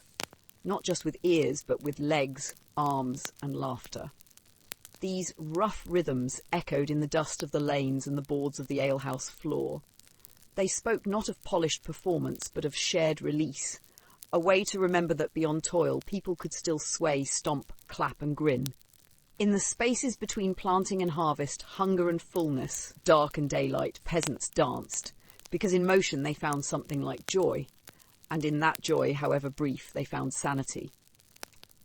While music in the medieval countryside often took the form of rhythmic clapping and lively dancing, not all melodies were loud or social. Some were whispered at night, hummed in barns, or sung softly beside a cradle. These quieter songs, lullabies, hymns, and seasonal carols carried just as much weight in the mental world of the peasantry as the stomping of a communal dance. Lullabies were among the earliest songs a person heard. Passed down through generations, they were not merely soothing sounds for infants. They were carriers of fears, hopes, and protective folklore. Many medieval lullabies included warnings or invocations. A mother might sing of a wandering spirit to caution her child against nighttime dangers, or weave a line about St. Mary to invoke divine protection. These tunes served a double purpose, calming the child and giving the singer a moment of emotional expression. In a world where infant mortality was heartbreakingly common, lullabies were sometimes sung through tears, balancing tenderness with a quiet dread. They were also practical. Rhythmic humming calmed babies whose cries might otherwise echo through thin cottage walls. In the cramped households of rural Europe, a single infant's unrest could disrupt sleep for everyone under the thatched roof. A mother's voice was not only a comfort to her child, it was a form of peacekeeping for the entire family. Over time, these melodies came to reflect the regional identity of a village. A lullaby sung in northern France might carry a different tune or vocabulary than one sung in a Tuscan valley, but the purpose was always the same: comfort, care, and continuity. Religious hymns, meanwhile, were often sung not just in church, but around hearths and in the fields. Though Latin was the language of formal worship, many villagers learned the melodies of popular hymns by ear. During major feast days, Easter, Christmas, All Saints, people might hum or sing fragments of well-known religious songs throughout the day. In households with a bit of literacy, a hand-copied page of lyrics might be treasured and passed down. Even among the illiterate, however, the tune of a familiar hymn served as a memory anchor, a way to hold on to something sacred through sound. These hymns were not always cheerful. Many focused on suffering, sacrifice, or the fleeting nature of life. But in their repetition, people found structure and meaning. Singing a hymn while kneading bread or walking to the market wasn't just a devotional act. It was a way to align one's inner world with something bigger. In a life of constant unpredictability, weather, illness, famine, singing familiar hymns provided a small but potent source of stability. Then there were seasonal carols, the most communal of the three forms. Though today we associate carols almost exclusively with Christmas, medieval people had songs for nearly every significant time of year. Winter solstice, spring planting, midsummer, harvest, all had associated melodies, lyrics, or chants. These songs were tied to the agricultural cycle, not just the liturgical one. Some were Christian in nature, others more folkloric. They might reference saints and angels or talk of frost sprites, blessings on the barley, or light returning after a long night. Carolling was often participatory. Small groups, sometimes of children, sometimes of adults, would go door to door, especially in winter, offering songs in exchange for bread, apples, or ale. In many villages, this was less a performance and more a form of neighbourly engagement.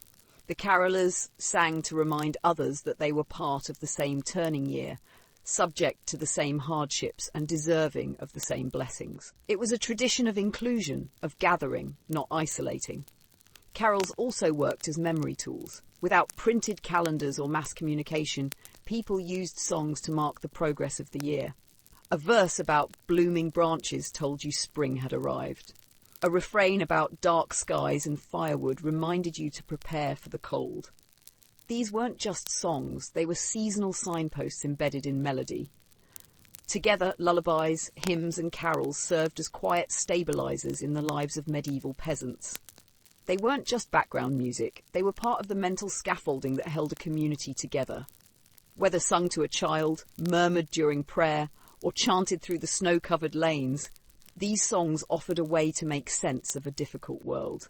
They reminded people of what was constant: love, faith, rhythm, even when everything else felt uncertain.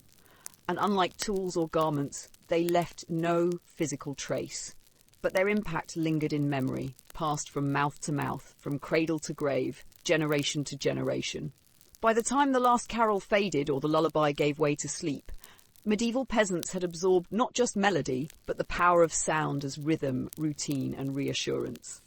Beyond music itself, certain recurring noises became part of the emotional scaffolding of daily life, not distractions or entertainment, but structured signals of familiarity and continuity. The clatter of pots in the early morning, the distant toll of a bell, the rasp of a scythe moving through stalks, the squeak of a door hinge, each one predictable, each one grounding. The medieval world was not silent. It simply lacked noise for its own sake. Instead, it hummed with purpose. The sounds of a household, a workshop, or a field were like the tempo of a heartbeat, constant, dependable, and for those who lived within them, deeply reassuring. These domestic and communal sounds weren't curated or composed, but they formed a backdrop that people came to rely on. Children fell asleep to the murmur of adults talking quietly around the hearth. Women kneading dough matched the rhythm of their hands to the creak of the bench or the steady slap of dough on wood. In this way, work sounds and family murmurs became lullabies in their own right. The repetition of everyday auditory cues helped orient people not just in time, but in emotional space. You weren't lost, anxious, or alone. You were in your place, hearing familiar things. This mattered even more in a world where physical landmarks could vanish in fog, and timepieces were rare. Sounds told you where you were in the day and in the week. The crowing of the rooster didn't just mean morning, it meant the start of shared labour. The singing of the harvesters meant the season was nearing its end. And on feast days or saints' days, music and bells rang in a welcome break from monotony. These patterns reinforced collective memory and gave individuals a sense of orientation and participation. Moreover, even the silences were understood. The hush after sunset was not emptiness, it was the sound of the village exhaling. A household might go quiet, but not in an isolating way. Rather, it was a practiced stillness, an expected lull that prepared the body and mind for rest. When a sound did break that quiet, a dog barking, a scream, a strange whistle, it was immediately perceived as unusual. The rarity of unscheduled noise made it potent. But in normal circumstances, silence worked in harmony with familiar sounds to shape an emotional rhythm. For people dealing with physical hardship, illness, or grief, these sound cues helped hold life together. A widow who no longer heard her husband's snore might find steadiness in the thump of the neighbour's broom. A sick child might calm at the sound of her mother stirring broth. In the absence of formal therapy or distraction, these small consistent noises became deeply personal comforts. Sound also held spiritual significance. Monasteries followed strict auditory cues. Bells marked not just time but obligation. In villages, the same bells might carry news, warning, or a call to gather. The sound of Latin prayers, even when not understood, offered a sense of continuity, connecting peasants to something older and larger than themselves. Chant, in particular, was known for its calming effect. While few peasants sang full liturgical pieces, the echo of church sounds shaped how they perceived reverence and safety. Even the act of creating sound could be therapeutic. Sharpening a blade might be necessary for the next task, but the metallic ring was also part of the rhythm of readiness. Spinning wool wasn't silent. It had a whir, a beat, a tap. These micro-patterns offered grounding. Unlike modern entertainment, these were not passive audio experiences. People made the sounds that soothed them. Their hands, breath, and tools were the instruments. In the end, it wasn't about music or noise as we now think of them. It was about familiarity and rhythm. Sounds helped peasants track their place in a day, a field, a household, and a life. They anchored people to each other and to the routines that gave shape to hardship. In the great absence of screens, songs weren't just sung, they were lived. And sound, even in its most mundane form, offered a lifeline to sanity in a world with little margin for chaos. As familiar rhythms and comforting sounds wove structure into the day, peasants also found space for release, not just in silence, prayer, or work, but in bursts of laughter, shouts, and competition. Play wasn't reserved for children. Adults, too, engaged in games that offered moments of relief, rivalry, and camaraderie. Some of these activities were loud and rowdy, others subtle and strategic, but all were woven into the texture of medieval life. One of the most common forms of leisure among adults, especially men, was dice playing. Dice were small, portable, and easily carved from bone, wood, or antler. The rules varied, and many were simple gambling games, played quickly and with minimal setup. These games could be found in taverns, at festivals, or even during moments of downtime in the fields or at fairs. Gambling with dice wasn't always seen as respectable. Sermons often condemned it, but that didn't stop its popularity. The chance to win a few coins, paired with the thrill of risk, added a spark to otherwise predictable lives. Dice weren't just about the winnings. They invited banter, taunts, and sharp words. Losers claimed bad luck. Winners boasted about their clever toss or divine favour. Arguments broke out, bonds were tested, and in that tension, people expressed emotions rarely given room elsewhere in village life. In a world where status was fixed and opportunity scarce, a game of dice levelled the playing field for a few moments. Everyone, no matter how poor or plain, could feel lucky or clever. Physical contests also played a role. Wrestling, particularly among young men, was a way to assert strength, skill, and pride. It was usually informal, sometimes sparked by a dare or a boast, but also part of organised holiday festivities. Wrestling was rough, but usually without weapons. Matches drew spectators, with villagers gathering to watch and cheer. The winner might gain a jug of ale, a meat pie, or just bragging rights. For many, it was less about violence and more about performance, showing off in front of friends, rivals, and potential sweethearts. These contests of strength often came with boasting. In fact, verbal contests were a form of play in themselves. Men, and occasionally women, engaged in public teasing, mock insults, and clever wordplay meant to amuse and provoke. Known as flighting in some regions, this tradition of poetic boasting and insult mirrored aspects of court culture, but was also present in village life. A man might brag about his harvest, his oxen, his wife's baking, or even his supposed victories in dice or wrestling. These boasts could escalate, but often remained within the understood bounds of play. Such performances allowed emotional expression in ways everyday labour did not. A quiet farmer could suddenly become the centre of attention, applauded for a clever quip or daring throw. A weaver might be known not just for her cloth, but for her sharp tongue in argument. These activities didn't just relieve boredom, they reinforced identity, skill, and standing within the community. Of course, not everyone viewed this kind of play kindly. Church authorities often condemned gambling, excessive boasting, or aggressive contests as sinful distractions. Fines were sometimes imposed on games played on Sundays or feast days, but even the rules couldn't fully suppress them. For villagers who spent most of their hours in physical toil, these brief moments of competition and laughter were hard to resist. It's important to note that play didn't always happen in leisure time, carved out of long weekends or holidays. Instead, it was threaded through life. A quick dice toss at the edge of a field, a wrestling match before supper, a boast made while hauling water. These acts weren't separate from daily life. They punctuated it, refreshed it, and helped people feel human. In a time when mental health wasn't discussed in modern terms, these playful moments served a purpose. They offered opportunities to release frustration, bond with others, and feel powerful in ways that work alone couldn't provide. Whether through laughter, muscle, or risk, adult play helped keep the mind engaged and the spirit resilient. And in the absence of digital distraction or formal recreation, a pair of dice, a good insult, or a playful shove in the mud might be just what someone needed to feel alive again. The energy stirred up by dice games and wrestling didn't vanish once the laughter faded. It filtered into other corners of daily life, often taking the form of creative invention.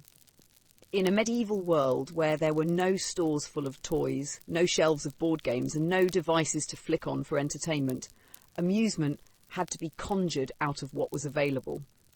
Peasants, especially children, but also adults when time allowed, became experts at making do. Fun wasn't bought, it was built. The most accessible materials for games and toys were those already present in the natural or household environment. Sticks became swords. Stones became markers or targets. Bits of wool, leather scraps and feathers turned into balls, dolls, or decorative charms. A rounded piece of bone might serve as a spinning top. Shells could be counted, lined up, or traded like tokens. These weren't toys in the manufactured sense, but they functioned in much the same way, giving people an excuse to gather, laugh, and shift their minds away from survival. Children led the way in this kind of playful invention, and their games often blended fun with mimicry. They pretended to be their parents, hoeing imaginary fields, baking mud pies, or herding geese made of bundled grass. When pigs rooted through the yard, children might follow behind, pretending to be swineherds. If a cart was parked nearby, it could become a royal carriage or a fortress. These were not just acts of play, they were rehearsals for adulthood, a mix of fantasy and practice shaped by the materials at hand. But adults too engaged in playful crafting.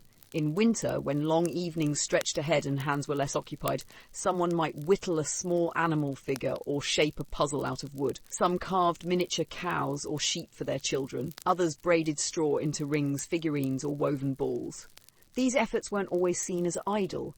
They were often part of one's reputation as a clever or generous person. One of the more widespread homemade amusements involved hoops and sticks. A wooden hoop, salvaged from a broken barrel or basket, could be rolled along the road while a child or young adult ran behind, guiding it with a stick. It was a simple joy, dependent only on balance and momentum, and it could absorb a whole afternoon. In many villages, these rolling contests became informal competitions. Who could guide the hoop longest without letting it fall? Who could roll it uphill? Similarly, small-scale target games evolved out of necessity and repetition. Tossing stones at a distant tree, a bucket, or a marked line in the dust became contests of accuracy and patience. The simplest of things, shoes, tools, even bits of cloth, could be repurposed for a game if the rules were clear and the players in agreement. The fun wasn't in the object itself, but in the transformation of a moment. Nature, too, played a role.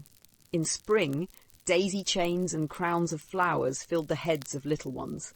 Children chased butterflies, followed ants, or floated leaf boats in shallow puddles. In autumn, they built dens of leaves or gathered conkers for mock battles. The landscape wasn't a backdrop, it was part of the toy box. Sometimes these invented amusements had spiritual or cultural overlays. A doll made from cloth scraps might be used in storytelling. A charm-shaped twig bundle might be tied to a bedpost as both toy and talisman. The line between play and protection, between entertainment and ritual, was thin. The games of children were often watched with a mix of affection and caution, as some believed that certain kinds of mimicry, especially mock marriages or funerals, might invite ill luck. Still, despite superstition and hardship, this creative use of found objects remained one of the most consistent joys available. When little could be spared and few possessions passed hands, fun had to be improvised, not imported. And this need bred an ingenuity that deserves recognition. Medieval peasants were not passively bored. They were active in shaping their free time, even if that time was brief and their tools humble. In inventing fun from whatever was near, be it stick, stone, or bundle of rags, peasants preserved more than amusement. They preserved their sense of autonomy, of imagination, of joy, and for those living lives of labour and limitation, that kind of self-made play was not trivial, it was essential. In the same way peasants built games from sticks and rituals from straw, they also wove prayer into the structure of everyday life. These were not grand liturgical performances held only in cathedrals. They were smaller, simpler invocations, performed quietly at dawn, before meals, before sleep, or whenever danger felt too close. Faith, for the medieval peasant, was not separate from routine. It was routine. And while some of this had to do with worship and gratitude, much of it had to do with fear, of illness, of spirits, of sudden death. Daily prayers were protection, spoken aloud or whispered silently against a world full of uncertainty. The first prayers of the day usually happened before the household stirred fully awake. A candle might be lit at the hearth, a sign of devotion as well as comfort, and a brief verse or cross traced on the forehead. Even if the local priest wasn't present, villagers knew the forms. The Lord's Prayer was recited from memory by nearly everyone. In many households, one person, usually the oldest woman, led these small morning rites, asking God's protection for the home, the animals, the fields, and the sleeping bodies in the next room. Holy gestures accompanied everyday motions. When someone left the cottage, they might touch the door frame where a cross had been scratched into the wood. Before drinking from a new bucket of water, they might murmur a blessing to ward off sickness or misfortune. Before bed, ashes might be drawn into the shape of a cross near the hearth, or protective herbs like rue, mugwort, or vervain placed beside the door. These acts were habitual, part of what it meant to keep house, and no less important than sweeping the floor or feeding the chickens. Some of these rituals had been passed down for generations, blending Christian prayer with older folk traditions. A pouch of herbs sewn into a child's mattress might be blessed not by a priest, but by a grandmother. A quiet chant said to keep nightmares away might be as old as the hills, shared by word of mouth, never written down. These weren't considered contradictory to church doctrine by most villagers. They were complementary. To the medieval peasant, the world was layered. Prayer to God could coexist with practical charms, and saints could watch over places where spirits were also thought to wander. Even tasks that seemed mundane had prayers attached to them. A woman spinning wool might mutter protective words with each turn of the spindle. A man mending a tool might bless it when finished. Bread dough might be marked with a cross before baking. Children were taught not only to say prayers at bedtime, but also to avoid whistling at night, to turn away from crossroads after dark, and never to step across a fallen rosary. These daily habits were part belief, part discipline, and they served to make life feel a little more ordered. In times of crisis, these routines became even more pronounced. If someone fell ill, the entire household might increase its daily prayers. Neighbours could be invited to say verses outside the window. A candle might be kept burning continuously until the danger passed. If the illness was thought to be unnatural, caused by the evil eye or some other malign force, more protective measures would be taken.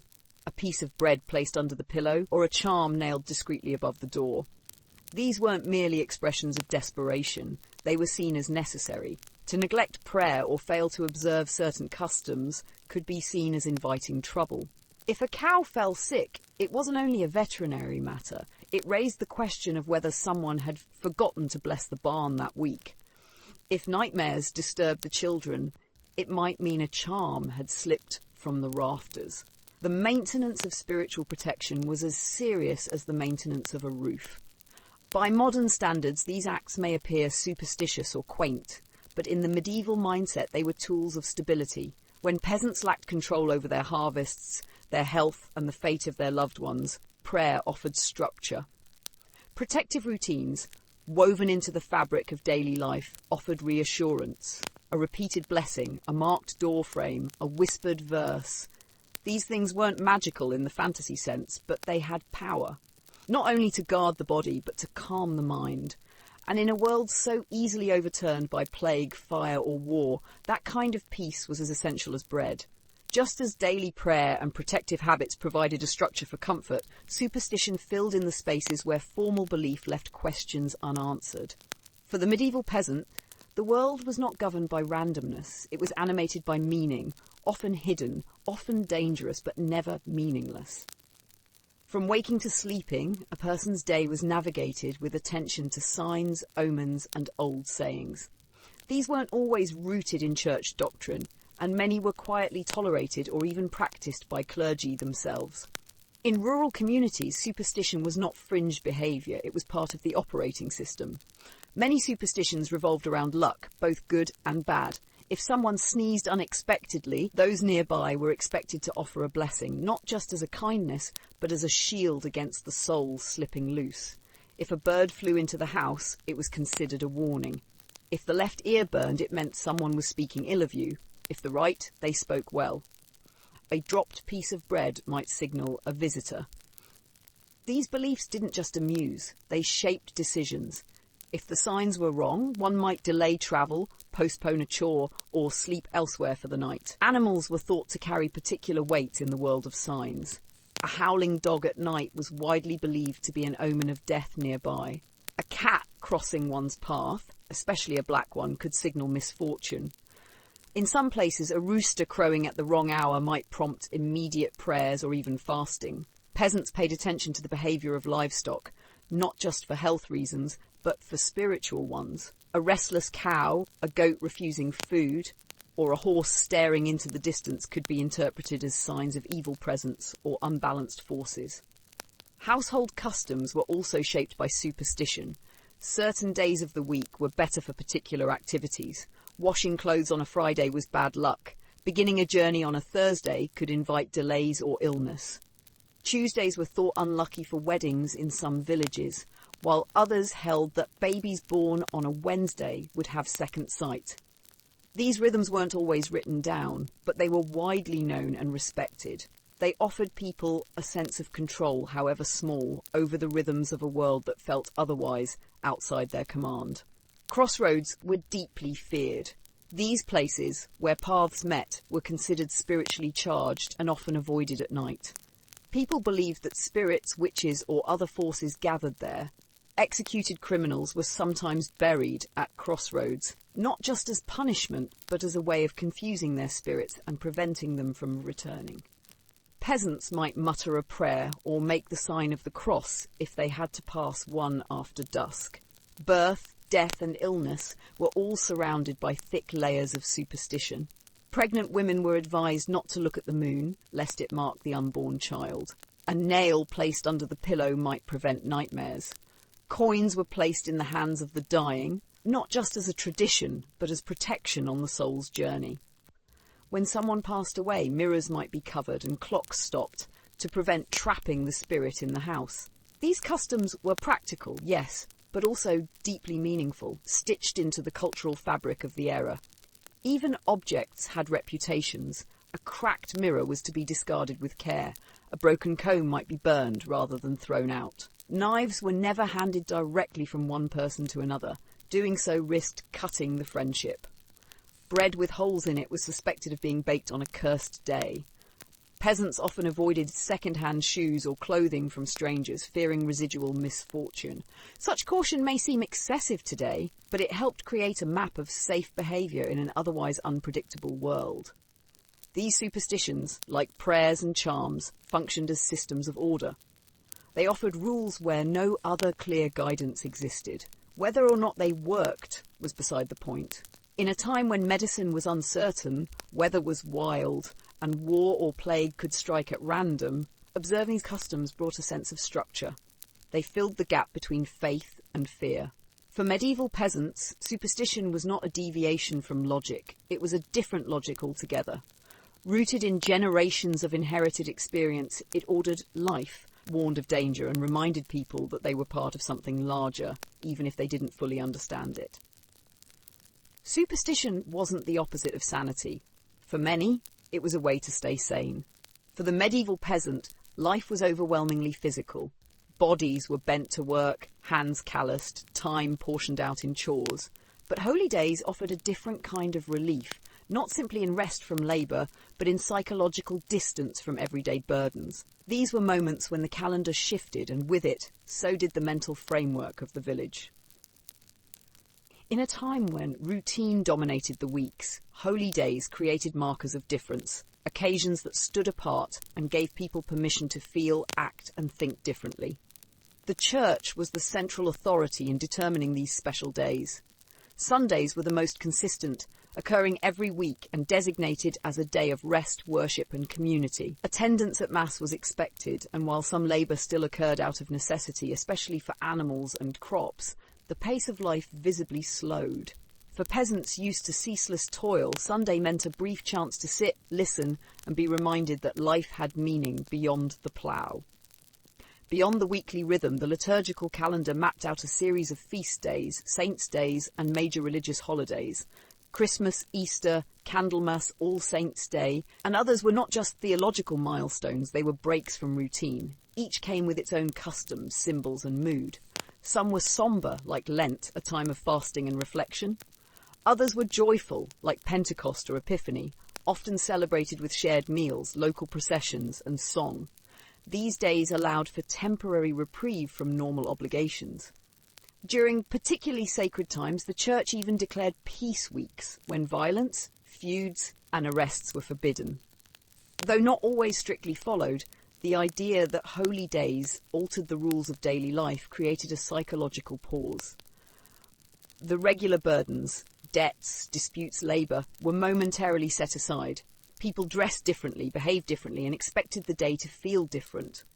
Mental escape wasn't just about idleness, it was about permission to engage in experiences that were not allowed or prioritised during the work week. Travelling players might be permitted to perform in the churchyard. Mystery plays retelling biblical stories were popular around Easter or Corpus Christi. These were communal events that blurred the line between learning and entertainment.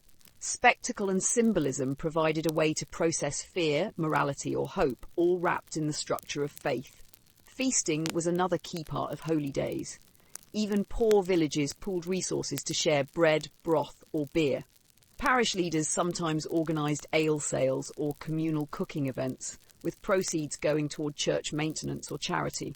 For people accustomed to bare rations, these shared meals represented more than sustenance. They were gestures of abundance and care, and they helped reinforce the idea that the village was a single body. Children were often more visible on holy days as well. They were permitted to sing, wear garlands or carry banners in processions. In some regions, boys played temporary roles as choir leaders or pageant characters. These moments introduced novelty and play, both for participants and observers, offering a break from rigid hierarchies. Adults too took pleasure in pageantry, dressing up saints, parading relics or watching the seasonal blessing of fields. Certain customs blurred the line between religion and folk belief. On specific feast days, villagers might gather herbs thought to be especially potent or perform blessings on livestock. These were hybrid rituals, sanctioned by the calendar, but deeply local in character. They allowed peasants to express spiritual hope through the lens of tangible needs, good weather, fertile soil, or protection from illness. Importantly, holy days helped people situate themselves within time. In a world without printed calendars or widespread literacy, feast days acted as memory anchors. Events were remembered not by numbered dates, but by proximity to St. Michael's Day or Whitsun. This lent life a pattern and shape, reinforcing the sense that time was not just endless labour, it had meaning, stages and change. In this way, holy days provided both physical and mental relief. They were brief but vital interludes, offering villagers not just rest, but reorientation. Afterward, when the bells rang again and fields called once more, people returned to work with a slightly clearer mind and perhaps a little more spirit. These days reminded them that life was more than survival. It could be marked by meaning, touched by joy, and lifted, if only briefly, out of the ordinary. While holy days offered sanctioned pauses in the year, everyday life in the medieval village still required personal mechanisms to navigate uncertainty and hardship. Peasants lived with constant vulnerability. Weather could destroy crops, illness could take a child overnight, and feudal demands could shift with little warning. In such a world, control was scarce. But rituals, both religious and domestic, offered a means to reclaim a sense of agency. They may not have changed outcomes, but they gave structure to chaos, and that structure brought comfort. Many of these rituals were religious in nature, rooted in Christian teachings and enforced by the church.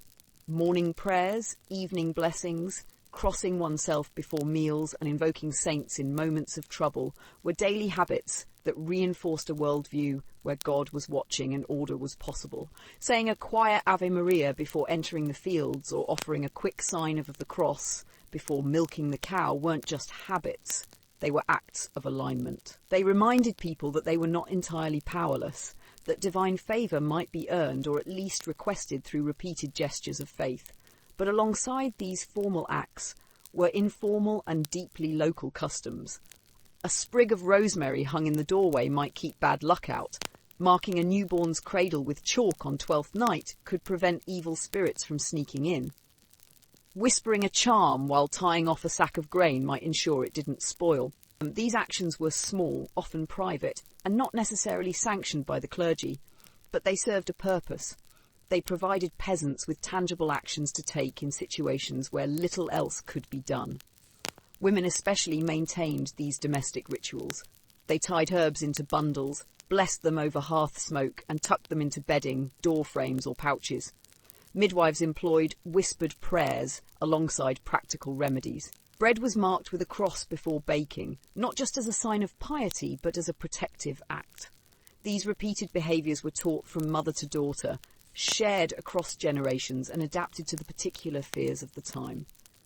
Rituals also emerged around transitional moments: birth, marriage, death, illness, travel. These were moments when outcomes felt uncertain and social support was most needed. Before setting out on a long journey, a peasant might kneel for a blessing or rub a lucky object.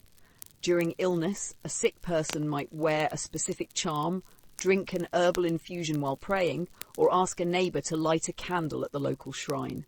When someone died, their body might be watched carefully to ensure no restless spirit lingered nearby, and bells were rung to guide the soul to peace. Even the church recognised the need for ritual to soothe fear. Holy water was sprinkled liberally, not just during baptisms or burials, but over livestock, tools, and even fields. Candles were blessed and burned in times of danger, especially during childbirth or storms. These acts linked physical places and objects to the sacred, reinforcing the idea that boundaries could be drawn around fear, that safety was not just a hope, but something that could be symbolically maintained. In some communities, these rituals became communal. Villagers might gather to walk the boundaries of their parish on rogation days, marking the land with prayers. On Candlemas or Easter, entire households received blessings from a visiting priest. These ceremonies connected individuals to each other, reinforcing not just spiritual belonging, but social bonds. Participation meant inclusion, and inclusion meant protection, both physical and psychological. The frequency of these rituals mattered. Their repetition offered stability. In a world where harvests might fail or landlords might raise dues, the act of drawing a cross in ash or murmuring a phrase passed down from elders created a pocket of certainty. That certainty could not guarantee health, wealth, or good weather, but it gave people the sense that they were doing something. And in an environment with few options, doing something was often better than doing nothing. Rituals allowed peasants to act in ways that were meaningful even when outcomes weren't controllable. They bridged the spiritual with the practical, the personal with the communal. Over time, these behaviours became second nature, woven into the fabric of daily life until they were no longer questioned. Whether rooted in doctrine, superstition, or local tradition, they served the same purpose: to give shape to fear, to offer a sense of rhythms, and to help people feel just a little more in control of a life that offered few guarantees. In a world with no radar, no satellite forecasts, and no printed almanacs, weather was observed directly, with eyes trained by necessity. Medieval peasants watched the skies as a matter of survival. Rain, wind, frost, or drought could make the difference between a good harvest and starvation. And so watching the weather roll in became more than a habit. It was a constant, necessary act of vigilance that helped maintain some sense of control over an uncontrollable world. Most peasants became skilled amateur forecasters. They observed wind direction, the colour of the sky, the behaviour of animals, and the shape and speed of clouds. Birds flying low, cows lying down, or dogs eating grass were not simply pastoral details, they were signs. Red skies at morning, halos around the moon, sudden stillness in the air. All these were noticed, discussed, and used to make decisions. When to sow, when to harvest, when to travel, when to bring in the sheep. These choices couldn't wait for divine intervention. They had to be made with the best information available, and that meant watching the world around you, hour by hour. But watching the weather wasn't just about prediction. It also served as a form of mental grounding. On long days of repetitive labour, glancing at the shifting sky offered a break.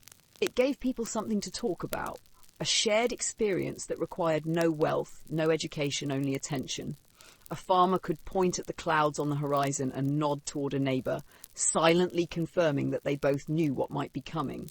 This mutual awareness was a kind of unspoken bond, a quiet reinforcement that they were enduring the same risks together. Many communities had a vocabulary of weather signs passed down over generations. Some were empirical.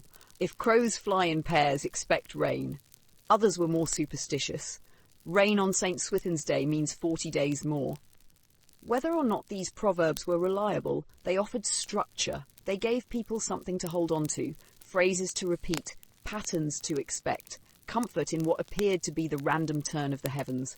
There was also an emotional side to weather watching. People marked time by the feel of the air. The chill of early spring, the heavy damp of summer thunderclouds. the brittle quiet of a frost-hard morning, these sensations punctuated the year. They signalled shifts not just in agriculture, but in mood and rhythm. The first warm day after winter meant more than just comfort. It meant possibility. Likewise, a sudden storm during harvest could bring panic and despair, as months of labour might be ruined in hours. Weather watching also tied people to their land in an intimate, daily way.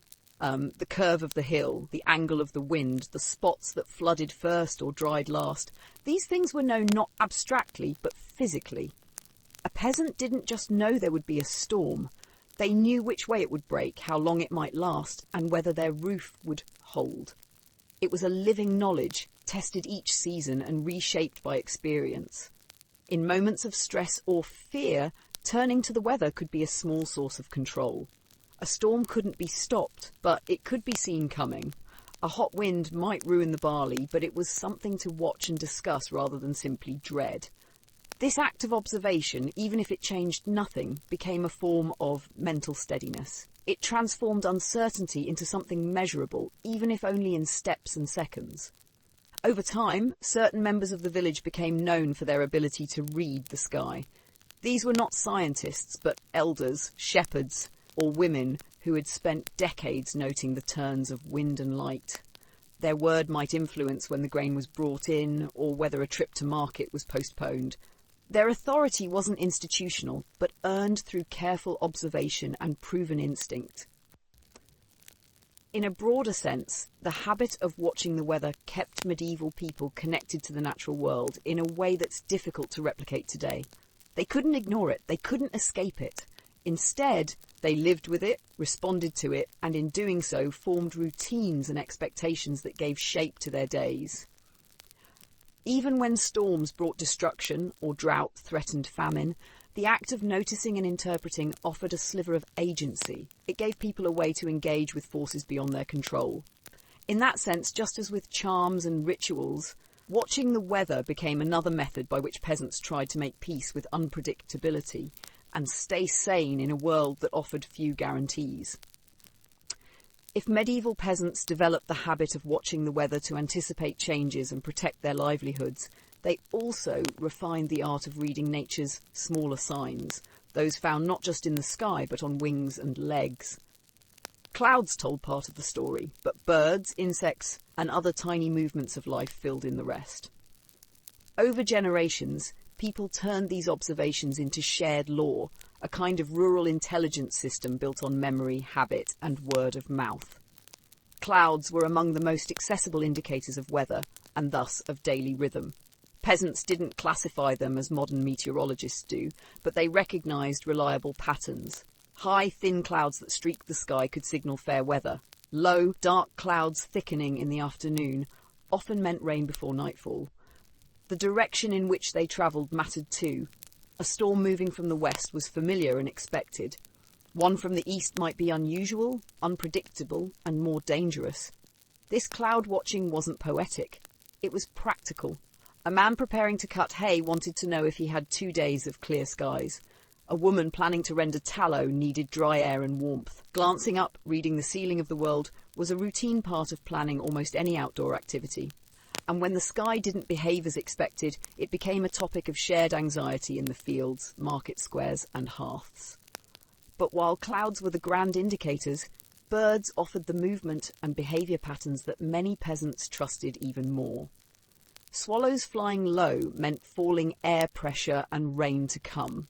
When birds flew high and fast, the air was stable. When they clustered together or remained unusually silent, it was often taken as a bad sign. Ravens cawing from strange perches could be seen as omens. Cranes flying south earlier than usual might suggest a harsh winter ahead. Beyond flight patterns, nesting behaviour was also scrutinised. Birds building their nests deeper into hedges or close to the ground were thought to signal stormy seasons. If they built high and loose, a drier, calmer season was expected. People watched these shifts not out of idle curiosity, but out of real need, because building decisions, planting times, and travel routes were often planned based on these living forecasts. And then there were the bugs. Insects, especially ants, bees, and crickets, played a subtle but consistent role in this observational culture. Ants moving en masse away from their mound could suggest coming rain or flooding. An increase in bee activity, particularly on warm mornings, was seen as a sign of stable weather. When crickets chirped louder than usual or at odd times of day, people paid attention. It wasn't that any one sign dictated action. Rather, a series of such signals, taken together, shaped a sense of expectation. Bug lore wasn't limited to weather. Some insects were associated with luck, health, or protection. Ladybirds were considered good omens. Flies inside the house in winter might be interpreted as spiritual disturbances, or, more pragmatically, as a sign of rot or poor chimney function. Even lice and fleas, ever present in medieval homes, were sometimes thought to increase before stormy weather, though such beliefs blurred the line between superstition and lived experience. These forms of lore were rarely written down. They were passed from parent to child, from elder to apprentice, from neighbour to neighbour. They evolved slowly, absorbing local variations. What one village considered a reliable sign might be seen as meaningless in another. But the habit of looking, of paying attention, was universal. It trained people to see their environment not as background, but as a living guide. For the medieval peasant, nature didn't operate in silence. It spoke constantly in rustles and wings and cloud banks. Reading it wasn't optional. It was a necessary way to reduce the chaos of the unknown and make sense of tomorrow. In doing so, it became a deeply integrated part of daily life, not just as a practical tool, but as a source of comfort and mental orientation. And when forecasts proved wrong, as they often did, people still relied on the act of watching.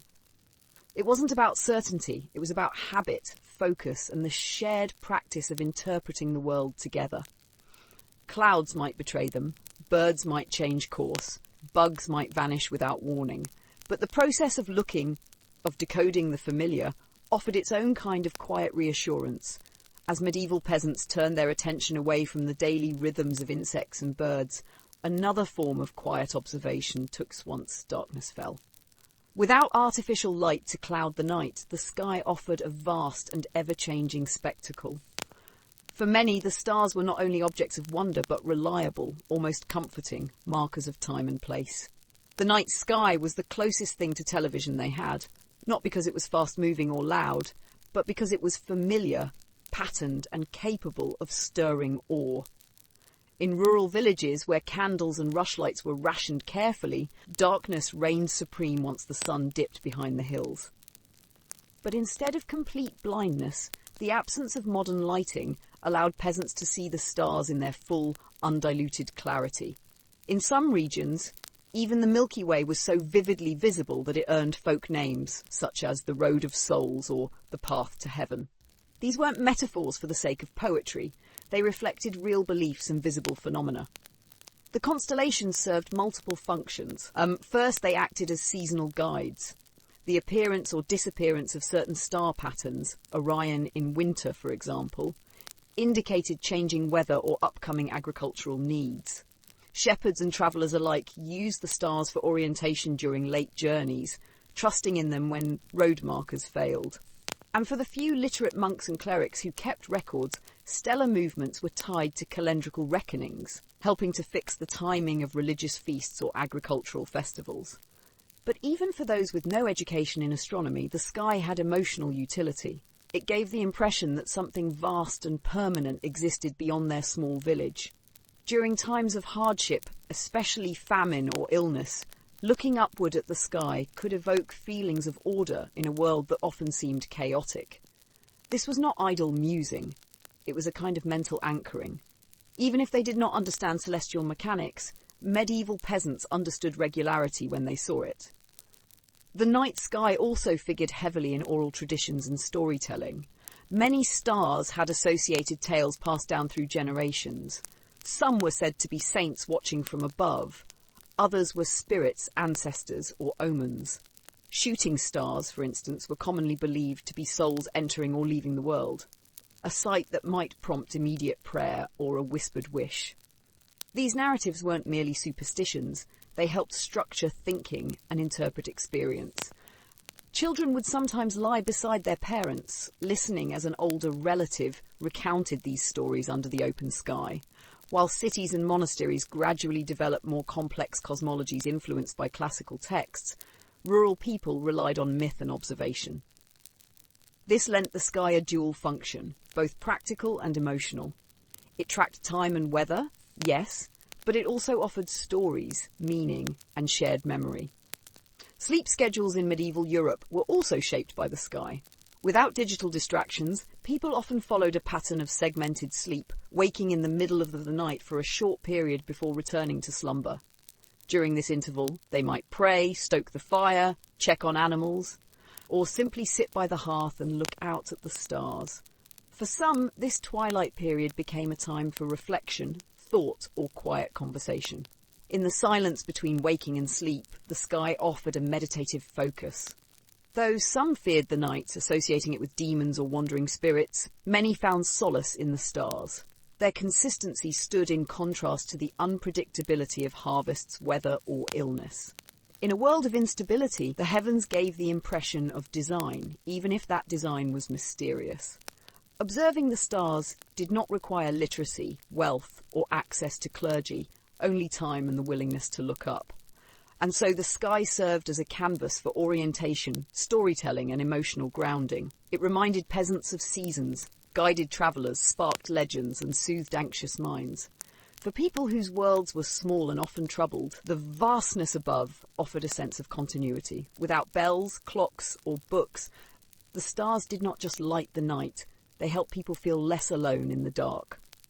For those living in the Middle Ages, the night sky offered not only visual comfort, but a sense of silent order. And while many found solace in simply watching the stars, others sought peace in motion. When thoughts grew restless, when homes felt crowded or heavy, people often stepped outside.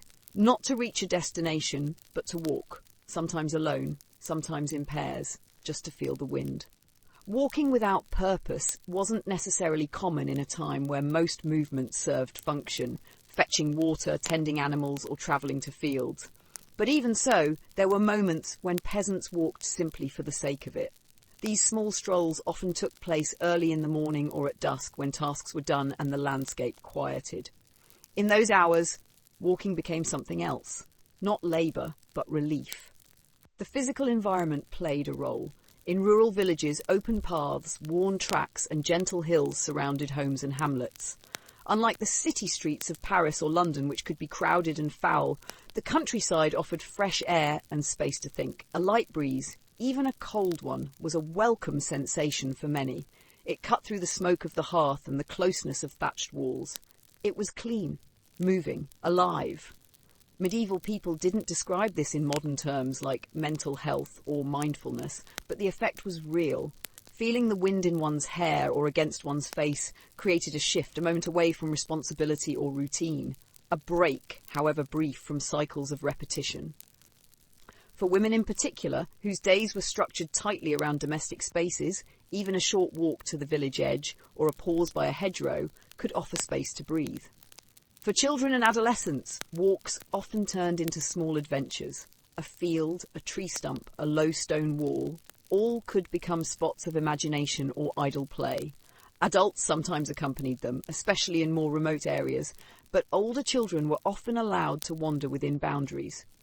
Parents encouraged a cautious respect for the land and its creatures, but they also understood that movement helped to settle youthful energy and offered a release that didn't cost anything. In winter, walking might involve pulling a cloak tighter and bracing against the wind. In summer, it was a slow meander along dirt paths or through patches of shade. But in every season, the walk itself was grounding. The pressure of feet on packed earth, the movement of arms, the rhythm of breathing, these were physical actions that had psychological benefit. And while the terminology didn't exist, the experience was known. People also walked to talk. Quiet conversations often unfolded on paths away from the ears of others. Friends, siblings, spouses, they might walk side by side in silence or trade stories as they moved. The act of walking created natural rhythm for thought and speech. Even disputes were sometimes worked out while walking, with the shared pace serving as a buffer between words. Some monastic traditions even encouraged walking meditations, or looped paths for silent reflection, though these were mostly limited to religious settings. Wind itself held a kind of meaning. It wasn't just a natural force, it was interpreted through folklore, signs and sensation. A sudden gust might be seen as an omen, a divine signal, or simply a change in weather. But even without superstition, the wind was part of life's texture. It rattled shutters, shook leaves, dried laundry, and stirred thought. To walk into the wind was to feel something immediate and real, especially in a world where much was out of one's control. While modern historians sometimes focus on the busyness of medieval life, the endless work and hardship, there was also slowness, and within that slowness, moments of quiet. Walking just to feel the wind didn't need justification.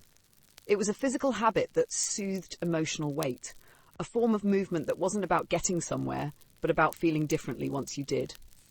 For people whose lives were bound by routine and limited by geography, this kind of walking created a space in between labour and rest, between noise and silence, and in that space the wind offered a kind of company.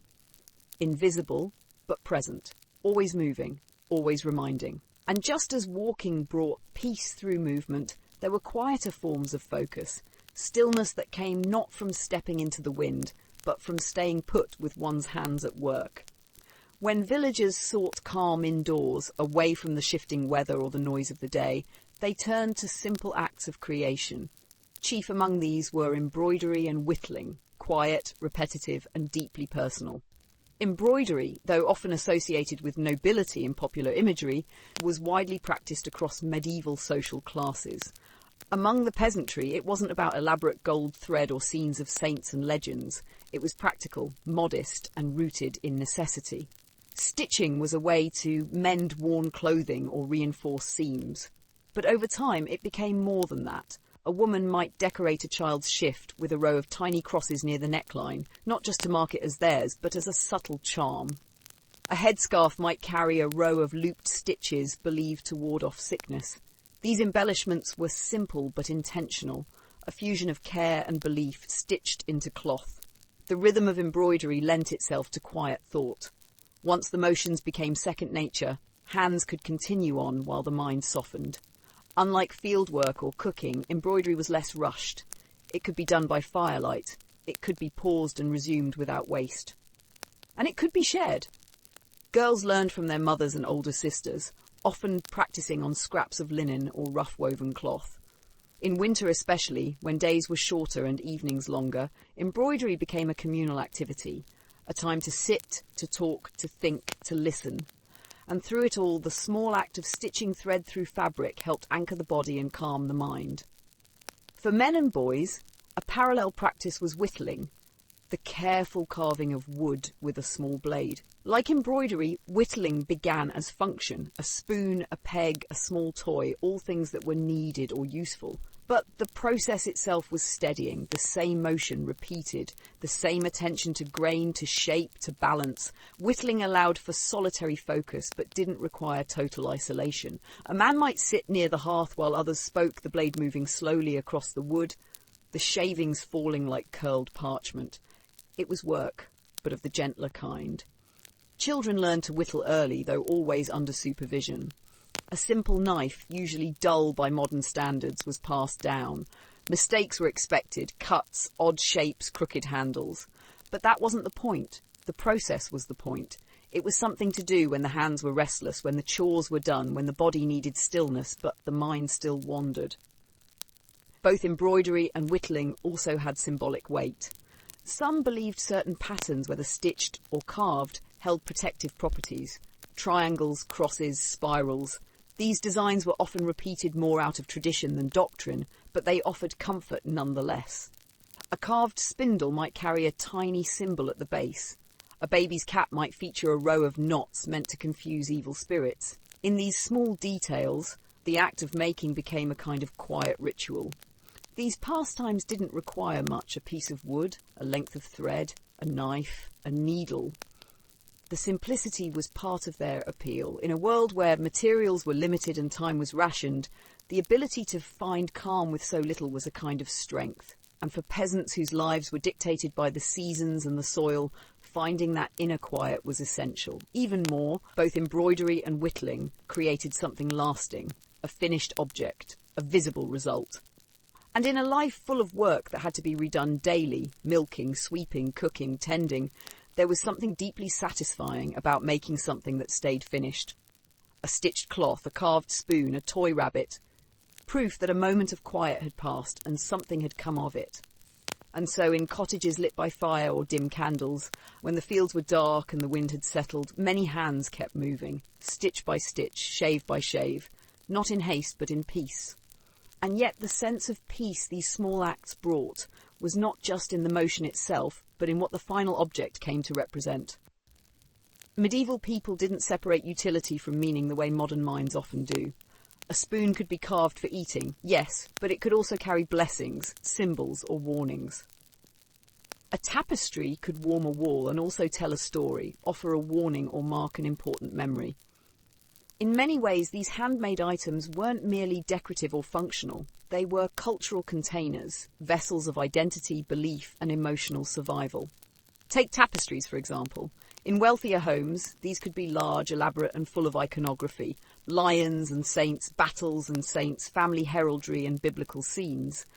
But even in simpler households, it wasn't uncommon to find woven or stitched hangings made by hand. These smaller works often had domestic origins, scenes from local folklore, protective patterns passed down through generations, or symbols meant to guard the space. A circle with radiating lines, a pair of clasped hands, or a repeating motif, known to keep away the evil eye. Whether made of dyed wool or scraps of linen sewn together, these humble hangings added more than just insulation. They marked the room with memory.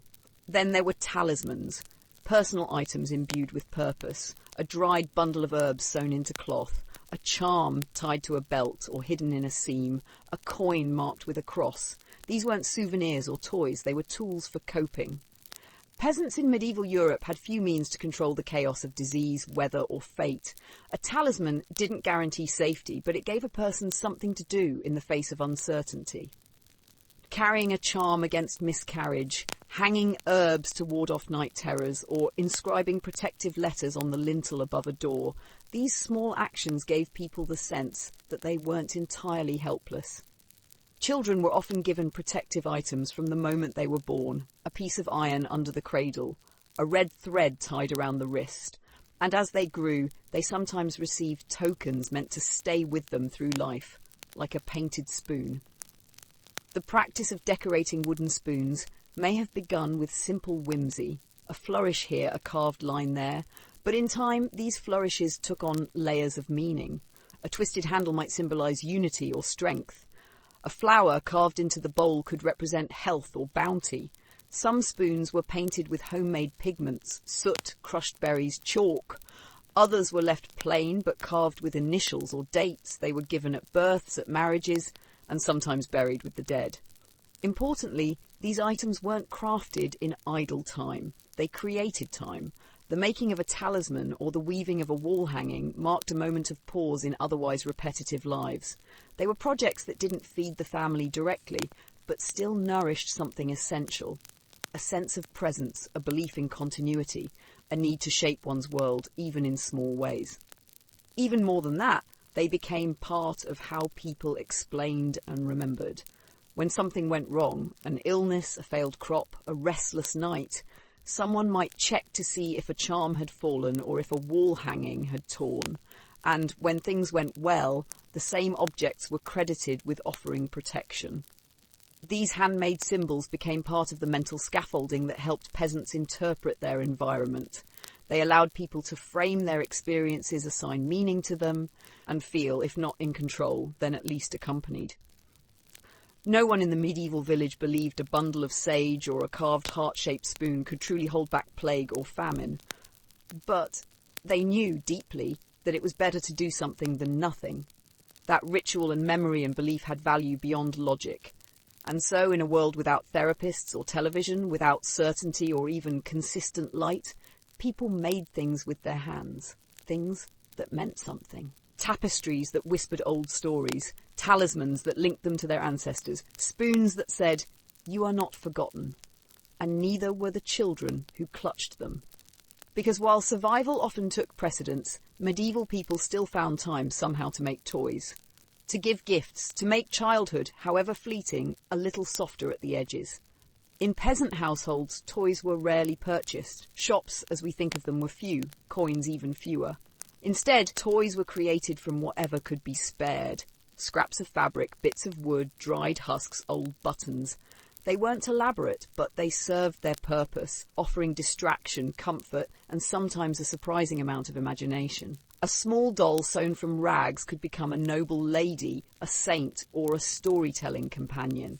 A carved horse or oxen, shaped from firewood and given stick legs, might be dragged through the mud like a plough team. Children often had their favourites, and just like the adults around them, they imbued these objects with memory and significance. A doll might be named after a cousin lost to fever. A carved dog might get buried with ceremony in the garden and remembered years later. Toys weren't disposable. They were precious. For parents or older siblings, making a toy was not just a practical act. It was an emotional one. A carved spinning top or a tiny stitched animal was more than a pastime. It was a gesture, a message. I see you. I made this for you. I hope it makes you happy. In a life filled with tasks and labour, giving a toy, however rough, was an act of care. A carved object could carry a blessing. A painted rattle might include symbols thought to keep away bad spirits. Even the act of giving was often wrapped in tradition. A child's first toy might be given by a godparent or a grandmother, not just for play but as protection. Gifts between adults also followed similar customs, particularly within family networks. While peasants couldn't afford grand exchanges, they offered what they could: bundles of herbs, embroidered cloths, or hand-carved utensils. Gifting wasn't about value, it was about meaning. A simple handkerchief, stitched with initials, might be given on a wedding day. A small loaf baked with dried fruit could be delivered during childbirth or illness. A woven belt, dyed with plant pigments, might be passed from mother to daughter as a keepsake of their shared work and shared years. At religious festivals and feast days, especially during the Christmas season or the Feast of St. Nicholas, it was common for children to receive little tokens: a lump of honeycomb, a bit of fruit, a small token shaped from wax or dough. These weren't daily occurrences. That made them all the more powerful. They taught anticipation, gratitude, and memory. Children might talk all year about the date they'd received a wooden flute, or the morning they woke to find a dried fig tucked under their blanket. Gifts were also communal, not just individual. In some villages, one child might receive a toy that became a shared treasure: a hoop to roll, a whistle to pass around, or a string puppet made by the town carpenter's apprentice. These gifts became part of the neighbourhood's texture, part of how children interacted and bonded. In the absence of screens or constant entertainment, even a small crafted item could structure an entire afternoon. When children outgrew their toys, they were often handed down. A doll might pass through 3 or 4 siblings, patched and repaired along the way. A carved figure might end up on the household altar if it had taken on special meaning. In this way, toys and small gifts lived long lives, circulating through homes and hands, gathering stories as they went. Homemade toys were not just playthings, they were tiny repositories of emotion, hope, and identity. In their creation there was care, in their giving there was meaning, and in their use there was joy. Fleeting perhaps, but deeply felt. That mattered in a time where so much was uncertain. And so, even in a world shaped by toil and faith and survival, peasants made room for generosity, for the surprise of a wooden animal under a blanket, for the smile of a child holding something made just for them, for the idea that joy, however small, could be shaped by hand, because in the medieval peasant world, the act of making something, anything, was rarely just about the object itself. Whether it was a doll for a child or a basket for onions, usefulness was always close behind. And yet, usefulness didn't mean dullness, it didn't mean drudgery. For many, it meant satisfaction, a sense of pride, a moment of ownership in a life where very little was truly one's own. Peasants lived in a world where nearly everything around them had been made by someone's hands. Store-bought goods were rare outside of towns, and even there they were often too expensive for agricultural families. If you needed something, you made it. or you traded for it. This necessity gave rise to generations of practical skills: weaving, spinning, carving, sewing, cobbling, dyeing, thatching, and more. These were not just chores, they were crafts passed on through demonstration and repetition, often beginning in childhood and continuing for life. The process of making a useful item, be it a spoon, a comb, or a shirt, was as much a mental experience as a physical one. It required attention, focus, adaptability. A basket wasn't just woven, it was judged by the stiffness of the reeds, the tightness of the plait, the smoothness of the handle. A wooden bowl wasn't simply scooped from a block, it was shaped over hours, sometimes days, until it was light enough to hold and sturdy enough to last. Each object reflected the maker's decisions and care, and when the task was done, the result could be admired, shared, or used for years. That kind of fulfillment mattered. For women especially, domestic craftsmanship was a cornerstone of daily life. A hand-stitched tunic meant less dependence on market cloth. A pot of ash soap saved coin. A jar of pickled turnips meant one less hungry night. These creations were rarely artistic for art's sake, but they were evidence of control in a world where much lay beyond one's influence. Making something useful meant preparing for the future, securing the household, and earning respect within the family and community. In some cases, practical objects doubled as personal statements. A broom might be woven tighter than necessary because its maker took pride in tidiness. A clay cup might be marked with a scratch design to prevent mix-ups at the alehouse. Even mended items carried meaning. A patch on an apron showed care rather than neglect. These signs of effort, small as they were, helped individuals feel present in their homes. A well-made ladder, a sharp, well-honed sickle, a drying rack that didn't collapse. These weren't luxuries, but they improved life, and the person who made them felt it. Fathers taught sons how to shape a yoke or mend a fence. Mothers taught daughters to hem fabric, stuff a mattress, or churn butter without wasting a drop. But the joy didn't just come from the teaching. It came from watching those tasks take root. A young boy proudly using his own hand-carved rake, a girl showing off the first pair of wool socks she had knitted. These were moments of pride in peasant life, simple yet full of meaning. They offered proof that time and energy spent on creation paid off, both in survival and in self-worth. Communities, too, relied on useful makers. One neighbour might be known for his tight barrel hoops, another for her sturdy soap moulds. In many villages, there was a shared understanding that good work benefited everyone. A well-woven net caught more fish for the whole street. A strong ladder helped more than one thatcher during repairs.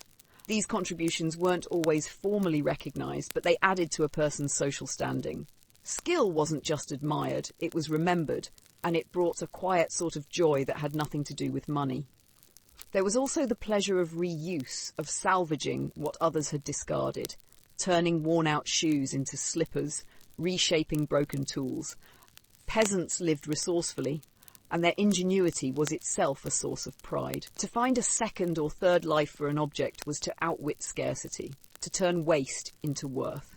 In the end, the joy of making something useful came from many directions. Pride in skill, control over circumstances, appreciation from others, and the mental peace that came with focused creation.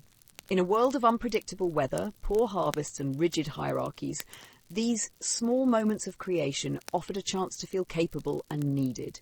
And when night fell, and the lantern was trimmed low and the spinning wheel was stilled for the day, many peasants could look around their cottage, the mats they had woven, the chairs they had patched, the sacks they had sewn, and feel something close to comfort.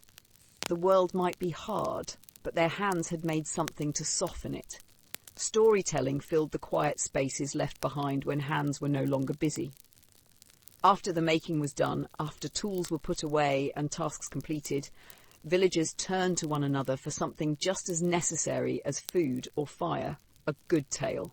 For many medieval peasants, storytelling was more than entertainment. It was a way to understand the world, explain the unknown, and pass on values without the need for books or formal lessons. Tales of saints were among the most common. These were often told aloud at family gatherings or in the presence of visiting clergy, with children listening wide-eyed as they learned about miraculous events, divine punishments, and holy endurance. The saints were models of suffering and virtue. Their stories offered more than inspiration. They provided answers. Why did the crops fail? Perhaps a sin had gone unconfessed. Why did someone recover from illness? Maybe St. Cuthbert had interceded. These stories gave spiritual structure to lives marked by hardship. Some stories were local, linked to nearby chapels or shrines. Others were universal, told across generations and borders. St. George's triumph over the dragon, St. Margaret bursting unharmed from the belly of a demon, or St. Christopher carrying Christ across the river, they offered reassurance that the divine could still intervene, even in a muddy village far from Rome. But not all tales focused on saints. Peasants were just as fascinated by sinners, real or imagined. The fall of the wicked carried a strong moral message, often with a dose of fear. Stories of greedy abbots who were dragged to hell, or of haughty women turned to salt, reinforced social expectations and religious obedience. In a world where most people had limited access to legal recourse or political power, these tales allowed listeners to experience a form of justice, one that might not be present in everyday life, but was guaranteed in the afterlife. Then there were the beasts. Every community had at least one person who knew how to describe them. The monstrous pigs that walked like men, the black dogs that vanished into walls, the spirits that cried in the hedgerows. Whether these creatures were said to be real or metaphorical, their stories served a purpose. They warned children away from danger, justified boundaries and curfews, and offered a sense of shared mystery. Some beasts were said to haunt the woods or crossroads, keeping travellers alert. Others lived only in memory, summoned by candlelight when the night grew too quiet. Tales of beasts were also a way to understand fear itself. In an age with no streetlights and many unexplained deaths, the idea of a creature that punished disobedience or protected the innocent felt plausible. These stories weren't just escapism, they were coping mechanisms. Storytelling could happen anywhere, beside the hearth, in the fields during rest, or at the end of a feast. Some people were natural tellers, known for their timing and expression. Others passed on stories with the plainness of fact. And in most cases, the line between truth and fiction was unimportant. What mattered was the lesson, the entertainment, and the way the story made people feel. Laughter and fear, awe and solemn silence, all had their place. Importantly, these tales weren't always recited in full. They came in fragments, a proverb here, a warning there, a whispered reference to something half-remembered. Storytelling was stitched into daily life, not set aside for special occasions. Even those who couldn't spin a tale might quote one, gesture toward a known ending, or recite the moral like a piece of scripture. The practice also preserved local identity. Stories shaped what people believed about their land, their neighbours, and their place in the world. One village might have a tale of a buried treasure guarded by spirits. Another might believe a nearby stream could heal those who crossed it while reciting a certain prayer. These narratives weren't written down, but they were remembered, and that was enough. As generations passed, the tales changed. A saint became sterner, a beast grew larger, but the act of telling remained the same. In a world without books, theatre or screens, the voice of a neighbour telling a well-loved story could settle the mind like nothing else. It reminded people who they were, what they valued, and that they were not alone. If tales of saints and beasts offered structure and moral clarity, local legends and fireside stories added texture. These weren't stories found in sermons or passed down by the clergy. They were community-made, shaped by memory, rumour and a little creative licence. They belonged to the people, sometimes funny, sometimes eerie, often exaggerated, and they were told to keep the long nights from feeling too long. In nearly every village, someone could recall the truth behind a strange noise in the woods, a ruined stone foundation, or the way the wind turned oddly before storms. These local legends explained the unexplainable, not in terms of theology, but in stories grounded in the land itself. Maybe the ruined barn on the edge of the commons had once housed a cruel reeve who disappeared without a trace. Maybe the well behind the bakehouse echoed with laughter when no one stood near. These stories didn't require belief to have impact. They stuck around because they felt right. Many of them took on a seasonal character. Some were only told at harvest, others at Yuletide. Winter was particularly fertile ground for storytelling, when nights were long and the cold drove families together by the hearth.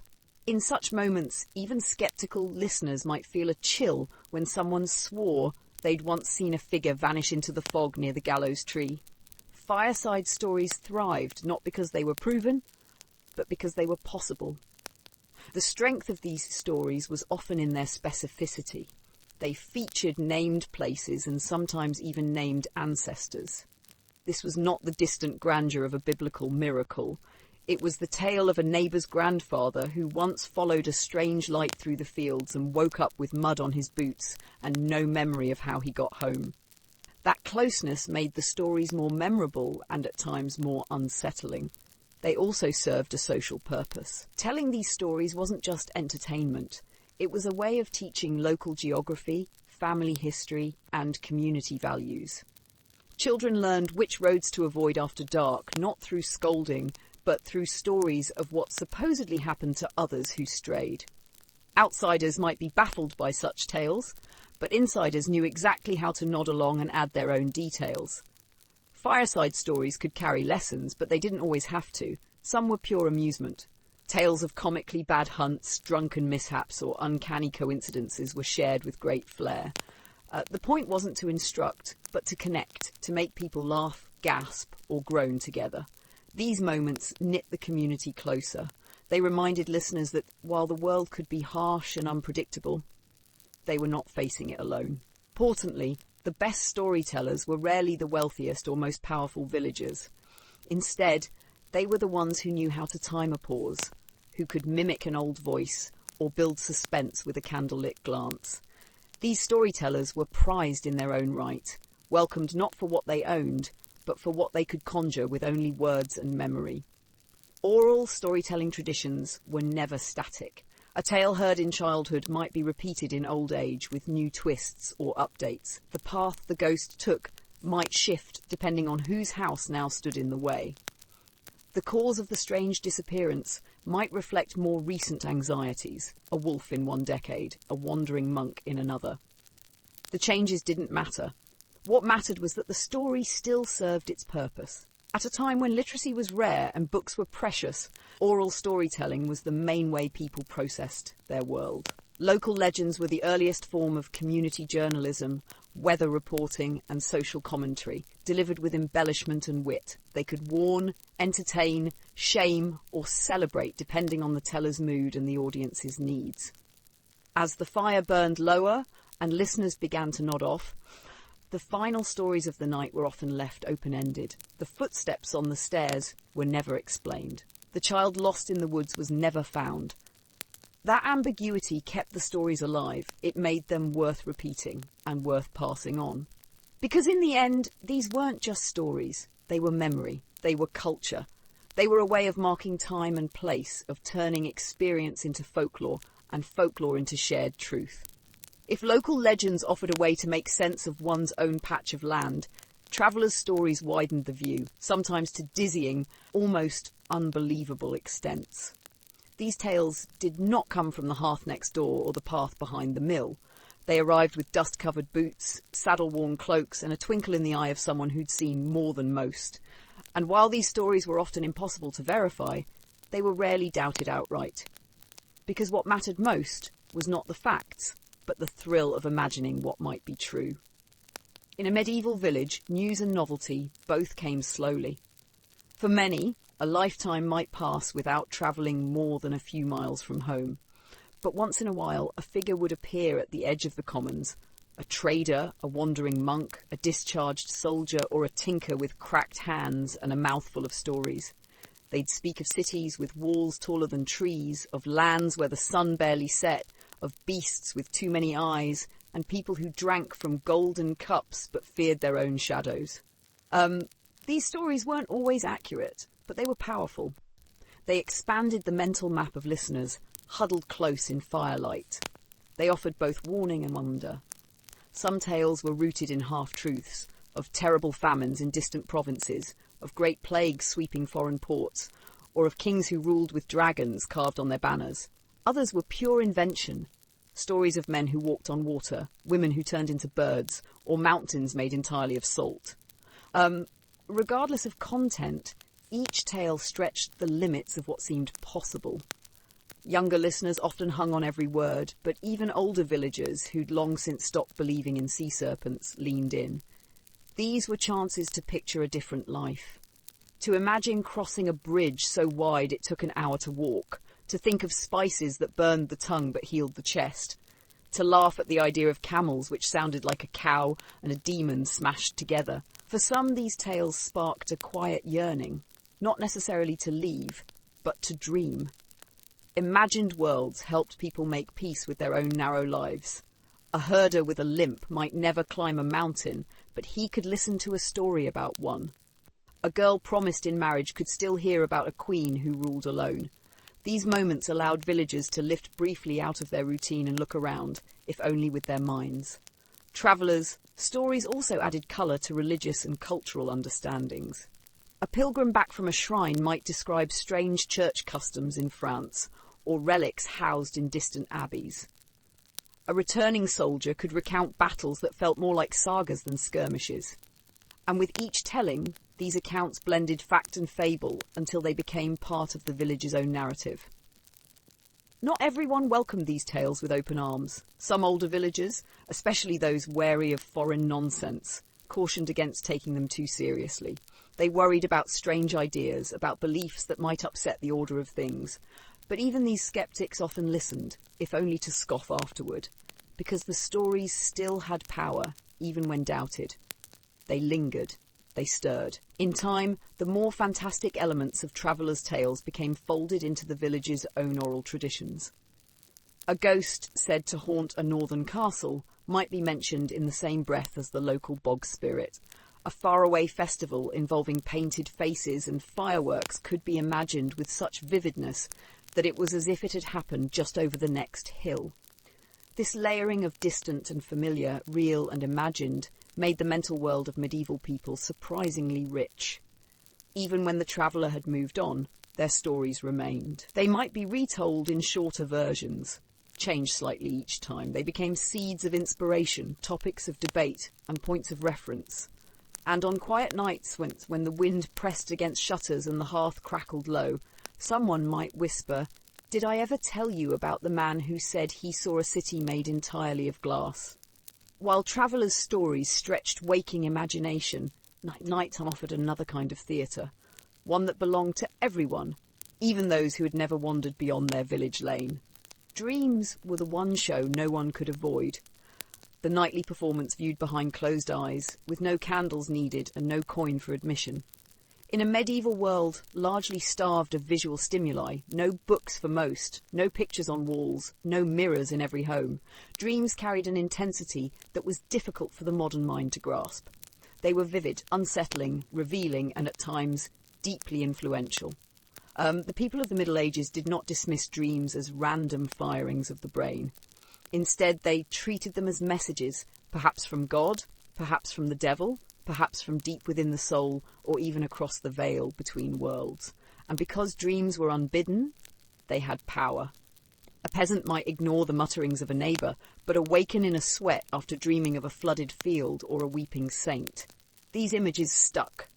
They travelled, retold in the morning like gossip or omens. Some were shared openly, others were kept quiet, pondered like puzzles. Dream interpretation was not only the domain of clergy or scholars. Villagers, too, had their frameworks. Dreaming of fire could mean passion or punishment. A tooth falling out might mean death, or simply that someone in the household was lying. Seeing a white animal might signal a blessing, a black one, a warning. The meanings varied from place to place, but what remained constant was the sense that dreams meant something. In a society where few had access to education, where writing was rare and reading rarer, dreams were a personal library of stories, images, and metaphors. They allowed the mind to invent and wander without fear of punishment or accusation. Even in dreams that turned nightmarish, visions of war, of disease, of monstrous forms that mirrored known folk creatures, there was still an element of catharsis. The dream allowed the mind to face what the waking self dared not.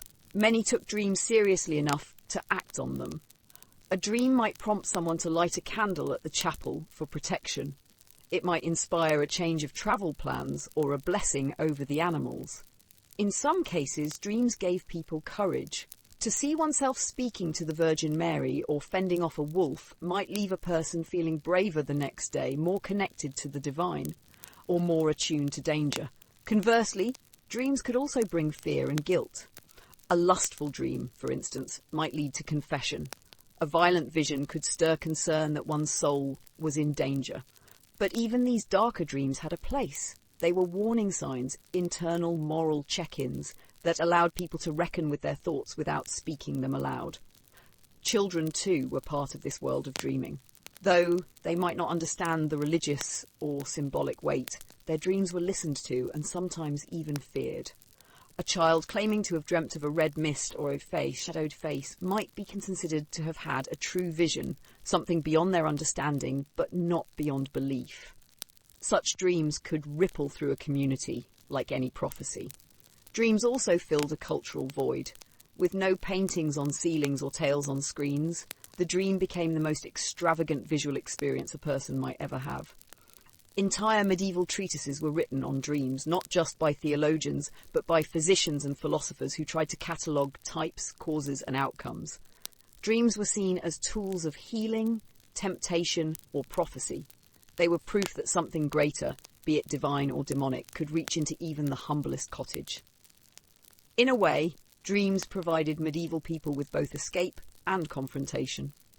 They mirrored the fears, hopes, and everyday events of waking life, but through strange and sometimes cosmic lenses. In a life defined by repetition and restriction, dreaming was the one place a peasant could fly, meet saints, visit castles, or witness battles beyond imagining. It was cinema without a screen, theatre without a stage, and when the rooster crowed and the fire was stoked, those dreams did not simply vanish, they lingered. They shaped choices, flavoured conversations, and sometimes even earned a spot in the next tale told by the hearth. As dreams were discussed over morning bread or pondered during chores, they were also shaped by one key fact of medieval life. Sleep followed the sun.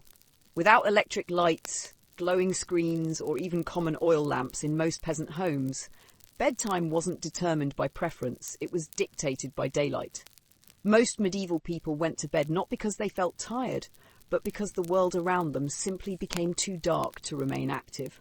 Once the sun dipped behind the hills and the last of the firelight flickered, options became limited. A single candle or tallow lamp might extend the evening by a few minutes, maybe an hour at most, but few households could afford to burn precious fuel frivolously. Wax was costly, oil was scarce, and any open flame came with the risk of fire, especially in homes constructed of wood and thatch. So for the average peasant, bedtime came early. In summer, that might mean sleeping later into the evening. In winter, it often meant heading to bed not long after the final meal. A long night might begin as early as 6 or 7 p.m, stretching across cold hours under heavy woolen blankets, with shared body heat providing insulation against the drafty interior. Sleep, in that world, was not a luxury or indulgence. It was survival, timed by nature itself. Interestingly, historical evidence suggests that medieval people didn't always sleep in one long stretch. Many practiced what historians now call segmented sleep. The first sleep might begin shortly after dusk and last for a few hours. Then people would naturally wake in the middle of the night, often for an hour or two. During this time, they might pray, tend to animals, stoke the fire, or even talk quietly with family. Some use this interval to reflect on dreams or recite nightly prayers. Others simply rested, waiting for the second sleep to take hold until morning light returned. This practice was not seen as unusual. In fact, it was widespread and accepted. Books from the period even reference first sleep and second sleep as ordinary experiences. In a world where daily life was closely tied to the rhythms of the earth, this natural break between sleep cycles allowed the body to rest in harmony with the environment. The communal nature of sleeping also influenced when and how people went to bed. Entire families often shared the same bed or sleeping space, especially in one-room cottages. Privacy was minimal. Children, parents, sometimes even animals, all curled together on straw mattresses or simple pallets. In this setting, going to sleep was a collective act, not an individual one. One person stirring could wake the rest. A single candle lit for prayer might illuminate the entire room. In wealthier households, separate bedchambers and more refined schedules existed. But even in manor houses, the absence of artificial light meant that the rhythm of sleep still largely followed the solar clock. For both rich and poor, darkness was a signal. The world was not built for nighttime productivity. Eye strain came quickly. Danger, whether from animals, accidents or thieves, was greater in the dark, and the stillness of the countryside amplified every sound, making movement more unsettling. For this reason, few people ventured out at night unless absolutely necessary. Most chores were arranged to avoid after-dark labour. Those who had to travel after dusk, perhaps midwives, priests or messengers, were often accompanied or carried a lantern if they could. But more commonly, doors were bolted, shutters closed, and prayers whispered.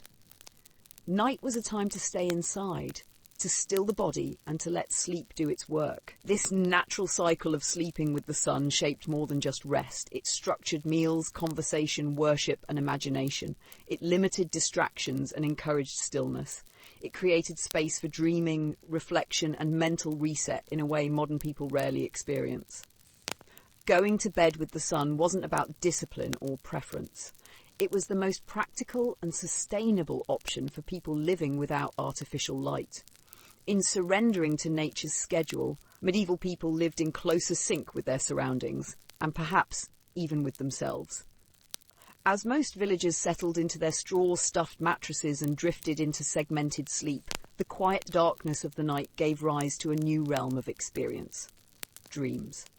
To the medieval mind, dreams were more than random images conjured by a resting brain.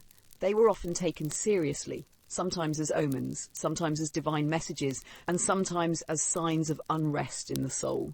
This belief gave weight to what happened in those hours between first and second sleep, when minds wandered and thoughts turned inward. In a world where literacy was rare and books were scarce, oral interpretation of dreams filled the cultural gap. People didn't wake from strange dreams and search online for meaning. They asked their grandmother, their parish priest, or the local wise woman. These community figures, respected for age or experience, often drew from centuries of folk knowledge, biblical texts, or half-remembered sermons to provide explanations. A dream of fire could mean danger. A dream of a bird might signal birth or death, depending on the kind. Dreams involving bread or water could relate to harvests, hunger, or even spiritual purity. The line between religion and folk belief blurred easily here. Medieval Christianity held that dreams could be the work of angels or demons. Some theologians warned against trusting dreams at all, believing they were the devil's tool to distract or tempt. Others, particularly in monastic settings, saw dreams as useful reflections of the soul's condition. Monks often recorded dreams in personal journals or discussed them with confessors. Among common folk, there was no such formal outlet, but dreams were nonetheless considered significant. These beliefs gave people a framework for processing emotional stress or uncertainty. A bad dream might be seen as a warning, leading someone to light a candle the next morning, say an extra prayer, or sprinkle holy water near the hearth. A good dream might be taken as reassurance, or even as prophecy. Entire conversations at the village well or bakehouse could be built around recounting and interpreting dreams. They became stories in themselves, retold, revised, and remembered.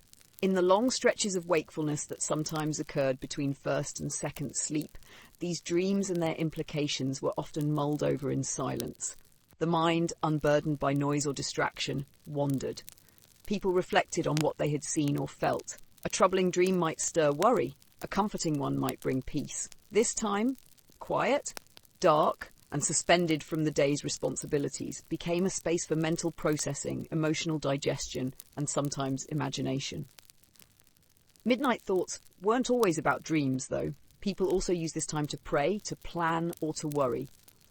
A farmer might lie awake wondering if his animals were safe from wolves. A mother might think about her sick child. A servant might remember a harsh word from their master. With no lights to distract, no chores to do, and no social obligations to fulfill, these hours became a window into private consciousness, rare and uninterrupted in a communal world. In some households, especially those with a tradition of storytelling or spiritual discussion, this midnight interval was even used for whispered conversation. Parents might comfort frightened children, lovers might share soft words, or elderly family members might tell stories to calm the house. These hushed moments, while brief, reinforced bonds and created a sense of closeness amidst the cold and dark. The belief in dreams as meaningful also served a cultural function. It gave shape to things that were otherwise hard to explain. In a world of uncertain weather, sudden illness, and mysterious misfortunes, dreams offered narrative. They turned randomness into cause and effect. They allowed the fearful and powerless to feel that there was some rhyme to the chaos of daily life, even if it was cryptic or strange. Of course, not every dream was analysed, not every villager spent hours pondering symbols, but the general awareness that dreams might mean something gave people another way to process experience, a mental space in a world that offered few psychological tools. And so, as the second sleep approached and silence returned to the cottage, the mind quieted again, the coals in the hearth dimmed, the charms near the windows stood watch, and slowly sleep returned, not just to the body but to the thoughts that wandered quietly between waking and rest. As second sleep settled in and dreams faded with the chill of approaching dawn, there was one constant presence that never entirely disappeared from the medieval home: the fire. Not the roaring blaze of daylight cooking or festival feasting, but the quiet, glowing, ember-fed fire that marked both life and vigilance. A fire wasn't just for comfort, it was survival.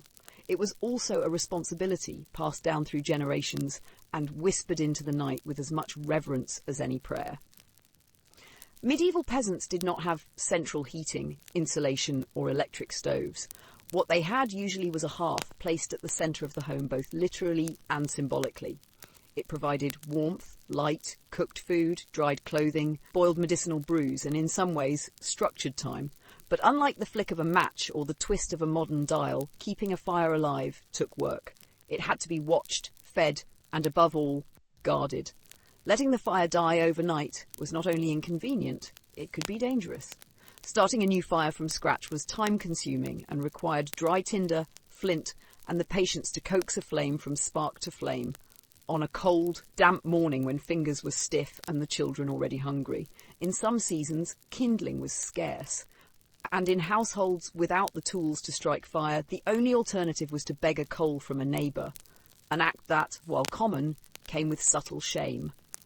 Keeping a fire burning throughout the night was not just a matter of heat, it was a mark of diligence, of care, and sometimes of pride.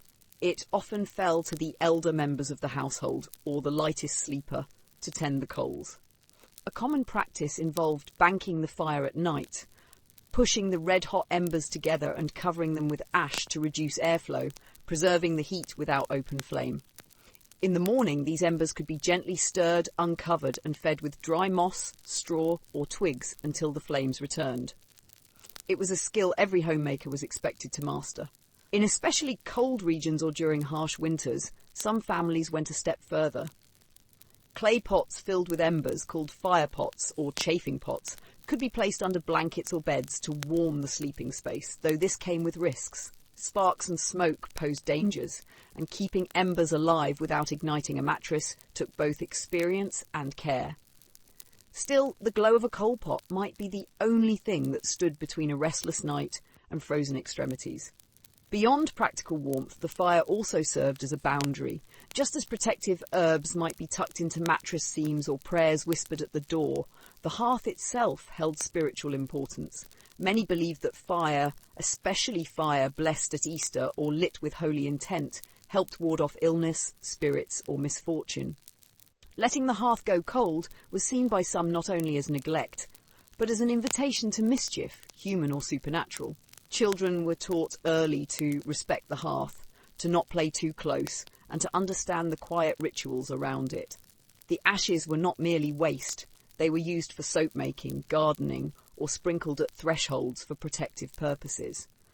Some families even drew crosses in the ash before sleep, a small act of devotion meant to protect the home until morning. And in those early pre-dawn hours, when second sleep had not yet lifted, but the fire had dimmed to a faint glow, someone would stir. A hand, rough from labour, would reach for the poker.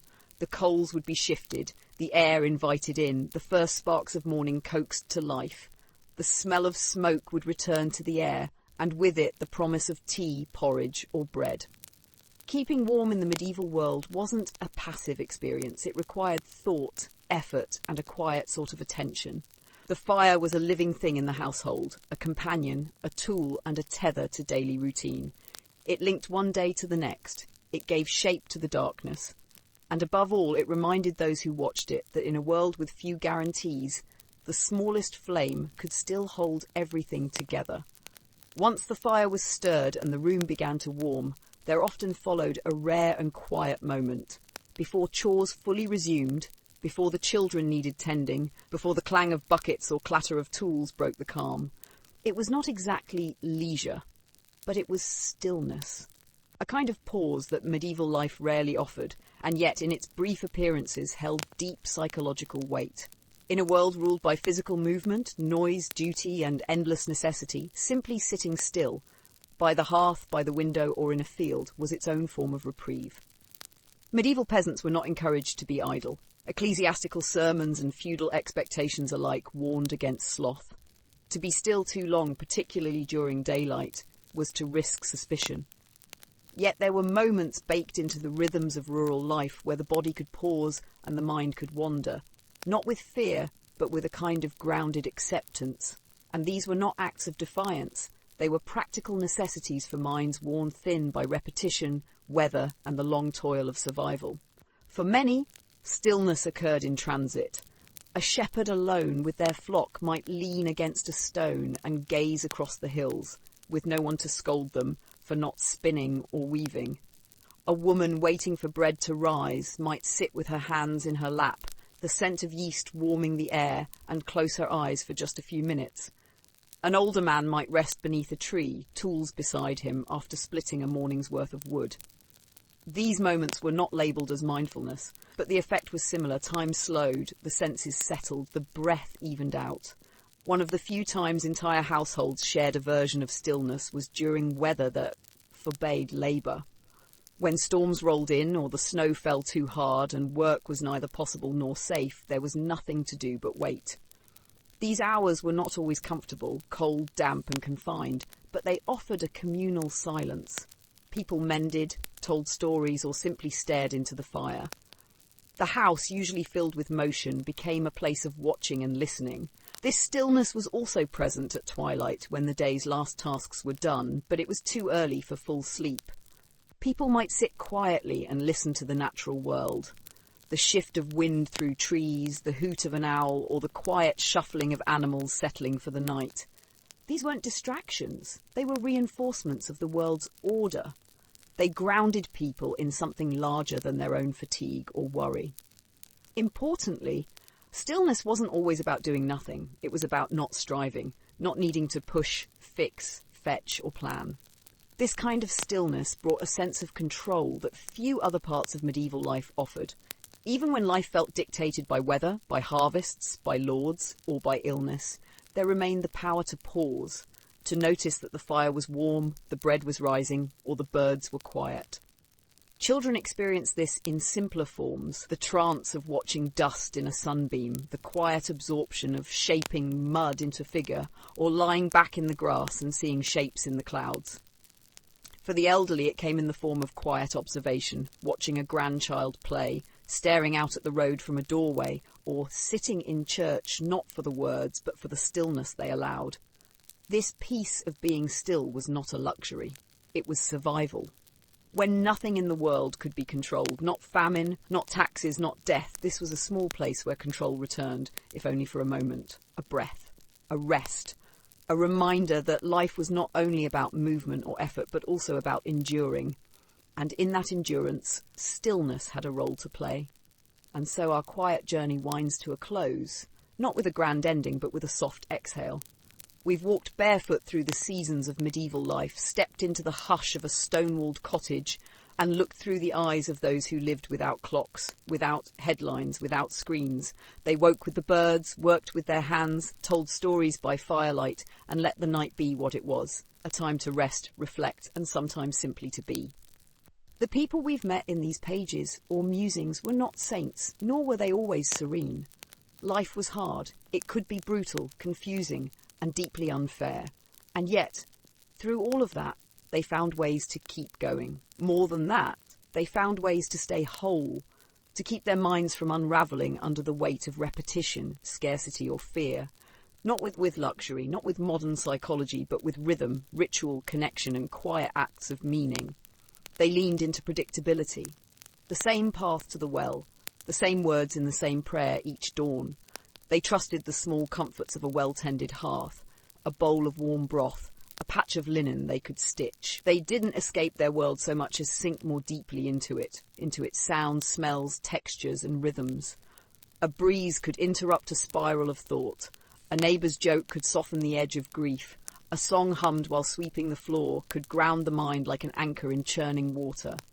And perhaps, most of all, they did not try to carry their struggles alone. Pain, fear, even madness. These were not always seen as private battles. They were woven into the communal fabric. Stories gave shape to them. Rituals gave boundaries.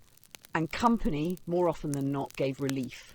Whether through laughter at the alehouse, gossip at the bakehouse, or whispered confessions before sleep, medieval people sought and found ways to be heard. In the silence that came when the sun went down, there was no glow of blue light, no curated feeds, no 24-hour news cycle. But there were dreams, there were embers in the hearth. There was the rise and fall of a loved one's breath. And in that stillness, something precious emerged. Space for thought to settle, for feelings to ebb and return. They didn't always understand it that way, but they practiced it all the same. Now, centuries later, our world moves fast. It hums and blinks and pings at every hour. We're told to optimise, to respond, to improve. And in the noise of it all, we sometimes forget the deep wisdom held by those who had so little, and yet found peace, but not in distraction. Perhaps we can take something with us from their slow, earthy lives. A memory of the comfort found in repetition, the clarity in seasonal rhythm, the balm of human company, and above all the power of being still, truly still, without reaching for anything more. So if you're listening to this as the night unfolds or reading as the day winds down, take a breath. Let your body soften, let the noise fall away just for a moment. You are not alone in needing rest. You are not strange for wanting calm. The peasants of long ago needed these things too, and they found them, not in wealth or novelty, but in the everyday acts of being human. Thank you for walking through the quiet corners of history with me. May your mind be steady, your breath slow, and your sleep deep. Until next time, may peace find you in the simplest of things. Good night.